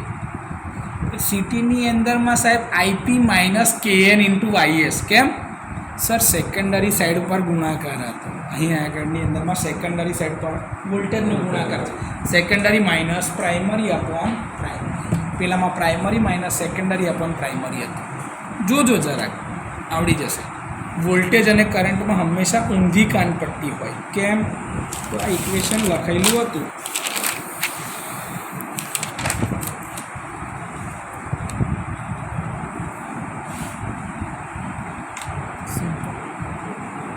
આ યાદ કરી લેજો. આ જોશો ને એટલે તમને ઘણું બધું યાદ એની મેં તે આવી જાય. હું કશું ગોખતો નહીં, મને બેસિક ઇક્વેશન જ એક યાદ છે એટલે આ બધું એની મેં તે જ લખાઈ જાય છે. ક્લિયર? મારામાં ને તમારામાં કોઈ ફરક નહીં, ખાલી એટલો તફાવત છે કે મેં તમારા કરતાં વહેલો જન્મી ગયો છું બસ, અને મેં આ થિયરી તમારા કરતાં વહેલા શીખી લીધી. બાકી તમે મારા જેવા જ છો. આગળ જઈએ સર. એનું બર્ડન જે છે મેં તમને કીધેલું કે ભાઈ જો જનરલી વોલ્ટ એમ્પિયરમાં લખેલું હોય, પણ જો કોઈ કેસની અંદરમાં ઇમ્પિડન્સથી બતાવેલું હોય તો, જો ઇમ્પિડન્સથી બતાવેલું હોય તો એના રેટેડ વોલ્ટેજ, રેટેડ ઇમ્પિડન્સ ને એ ટાઈમનો પાવર ફેક્ટર અંદર લખેલો હોય ને હોય. નહીં તો શોધાય જ ના, કેમ કે રેઝિસ્ટન્સ અને રિએક્ટન્સના બે કમ્પોનન્ટ બી તો પડશે, RB અને XB. RB એટલે ZB ઇન્ટુ cos phi અને XB એટલે ZB ઇન્ટુ sin phi. બે કમ્પોનન્ટ પડશે જેના આધારે ટોટલ બર્ડન આખું કેલ્ક્યુલેટ થાય છે. આ બર્ડનની અંદરમાં જે છેડા લાગેલા હોય ને એને કહેવાય પાઇલોટ વાયર. શું કહેવાય? પાઇલોટ વાયરનું બર્ડન બી હોય છે. એડેડ. બીજું આમાં કશું જ એટલું બધું છે સર. હવે આના કનેક્શન કેવા હોય? 3 ફેઝના છે, સ્ટાર સ્ટાર, ડેલ્ટા ડેલ્ટા. એમાં ઓપન ડેલ્ટા ડેલ્ટા જેને VV કનેક્શન કહેવાય છે. શું કહેવાય છે? VV connection. અને સ્ટાર અને ઓપન ડેલ્ટા જેને રેસિડ્યુઅલ કનેક્શન કહેવાય છે. જનરલી તમે આ સ્ટાર ટાઈપના કનેક્શન જોયા છે, સ્ટાર સ્ટાર જોયેલા છે કે નહીં? પીટીની સામે પીટીની સેકન્ડરીના છેડા ફિક્સ અને એ છેડા તમારા જતા હોય VCમાં, વોલ્ટેજ કોઇલ ઓફ રિલેસ, RY અને B. આમાં કઈ વસ્તુ નવી છે તમારા માટે? ક્યાં ના જોઈ હોય છે આવું કંઈ? ઓકે, તમે આ જોયું છે? આ ના જોયું? હા, VV કનેક્શન.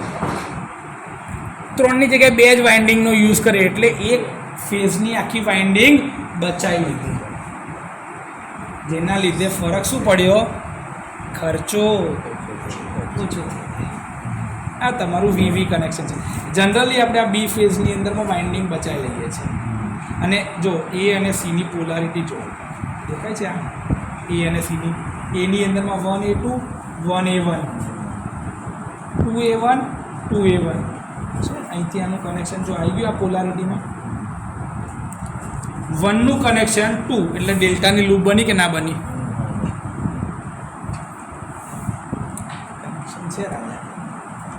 હવે અહીંયા આગળ બી એવી જ લૂપ બનાવવાની, સામે બી 180 ડિગ્રીની. તો જો 1માંથી છેડો આવ્યો 2માં, જો અહીંયા આગળથી જો 1 માંથી છેડો આવ્યો 2 માં, એવું અહીંયા આગળ 1 માંથી છેડો આવ્યો 2 માં, પણ 180 ડિગ્રી ઊંધો.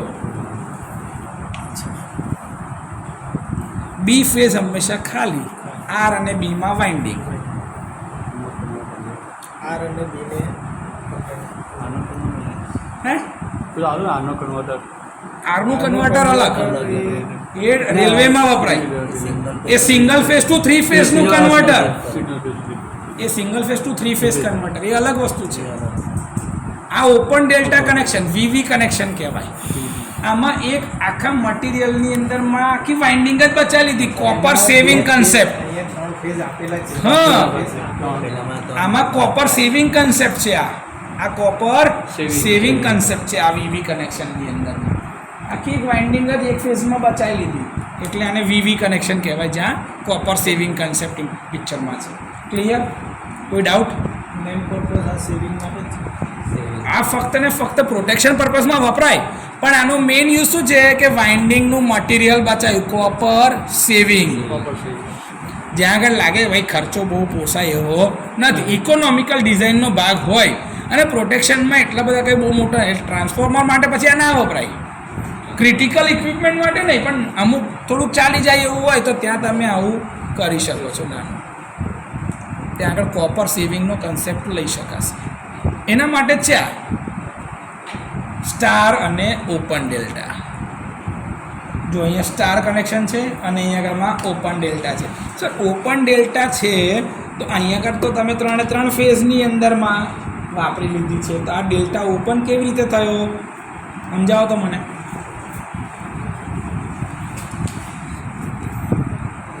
કોઇલ અર્થ આને ઓપન ડેલ્ટા તમે કેવી રીતે કહેશો એ મને સમજાવો. ચાલો, કોઇલ તો છે જ, છે પણ એને સ્ટારની જેમ એને બી અર્થ બધી લૂપ કરી દે. ડેલ્ટાની અંદરમાં આ ઓપન ડેલ્ટા કેવી રીતે કહી શકાશે?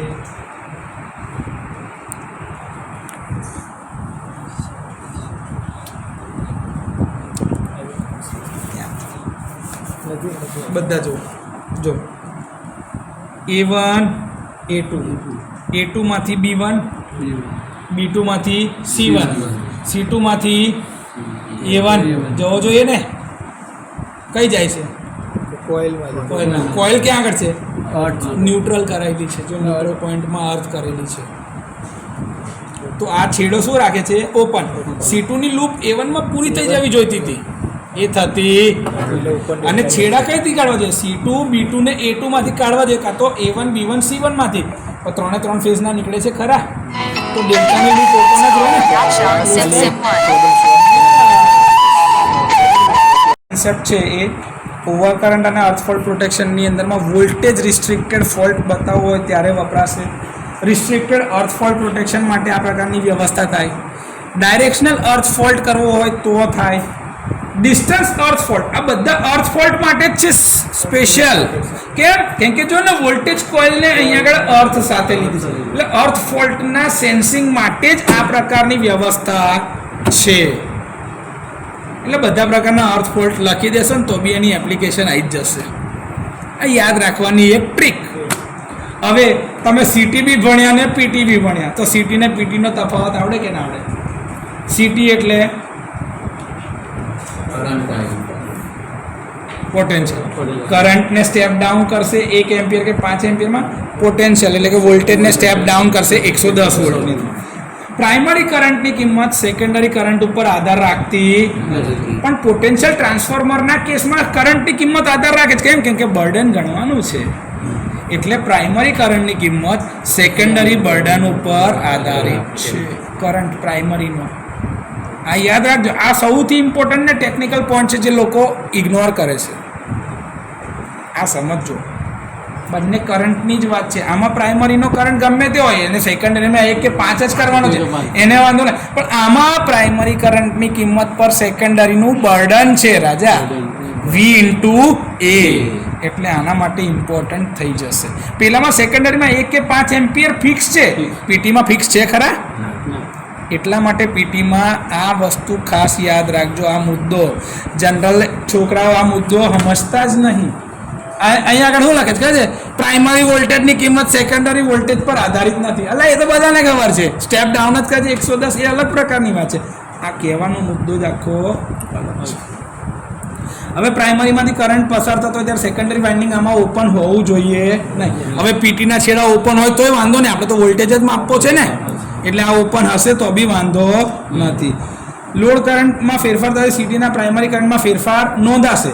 આની અંદરમાં લાઇનના વોલ્ટેજ કોન્સ્ટન્ટ, સેકન્ડરીના 110 વોલ્ટેજ કોન્સ્ટન્ટ, એટલે પ્રાઇમરીના કરંટમાં કોઈ ફેરફાર થશે જ નહીં.